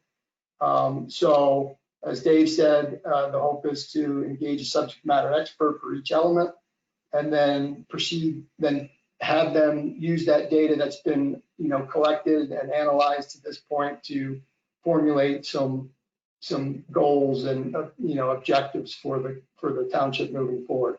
I certainly think that the Planning Commission's role will be very significant in the final phase. But it should be just as active. You guys have been fairly active in the first 3 phases as well. But as Dave mentioned, it was kind of strategic to put the public out front so that there was no misconception by the public that there was anything being driven other than by themselves. And quite frankly, I think that's been really successful. The feedback we've gotten from residents to this point has been really positive. And I think to a certain extent, they really feel vested in this because they've had a voice in it. So, but we will certainly figure out ways to inject the Planning Commission more thoroughly as we move forward. And as you guys all know, it is your plan to send up to the Board of Commissioners, and you have to be comfortable with that plan. And we will make every effort to involve you to the extent that you want to be involved. Starting with phase 3, but certainly more significantly in phase 4. Okay. Phase 3 again that's putting the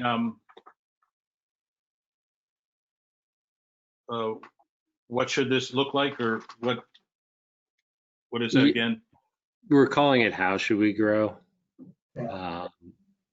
So the first exercise was where, and it kind of determined levels of intensity of development for jobs and for population. And then the next part is, what's that going to look like? What are the community preferences for design, building type, density? So those are all things that hopefully we're going to get out of that visual preference survey. And just the way it's structured, just so everybody's kind of aware of what we're talking about, is there's a picture. It's categorized what hex it belongs in, a picture, a brief description of it. Do you want to encourage that type of development? You're indifferent to that type of development, or you want to discourage it? And then it's just, there's a whole series of pictures, and it's just a real quick, initial reaction will be that visual preference survey. So that's what's coming up. And Dave, we can certainly inject that in. We plan on doing a presentation at the next regular Planning Commission meeting. So I think we can bring that survey along. And, in fact, we could probably get it out to you we could probably get it out to you as soon as we've got it ready to go. Well, we will get it out to you as soon as we got it ready to go. And then we can ask for your feedback on the survey, and then that can be part of the presentation next month, when Dave comes back to do a little bit more on this. And additionally, in that survey presentation for the next meeting, assuming there's time and all that, is we can start laying out what those elements will look like, and sub-elements, and we could probably use some help on some of them in determining subject matter experts. So, we'll present that and kind of get your guys, wheels turning to start thinking about where you would like to focus individually. And if you have ideas on who might be good to help with those specific elements. Okay. Greg Adams, what's our schedule for, or what's our load next month? Oh, wow. You would ask me that, wouldn't you? 798 Hausman, is that one of them? Are they back? Wow.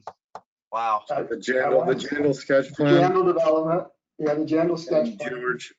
George Sam's. Roosevelt Flats 2.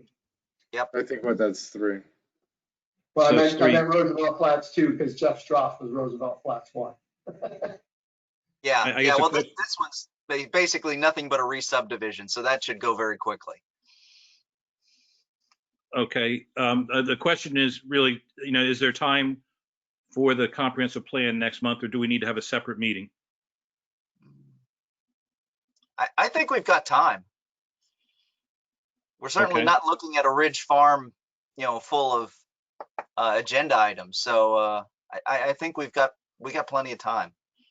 Okay. And all right. And then Dave and George, when do you think the follow-up, whatever your next comp plan meeting will wind up being?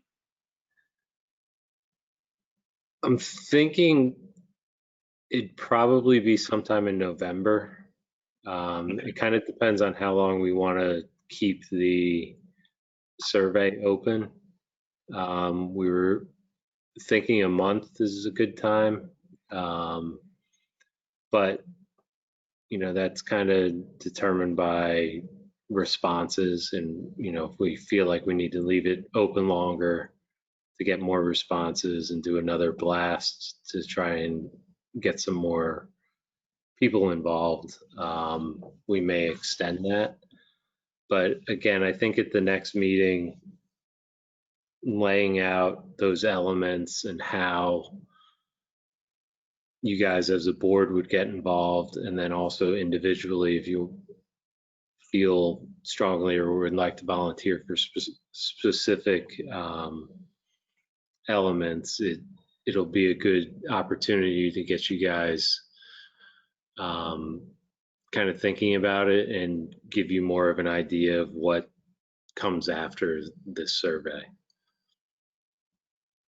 Okay.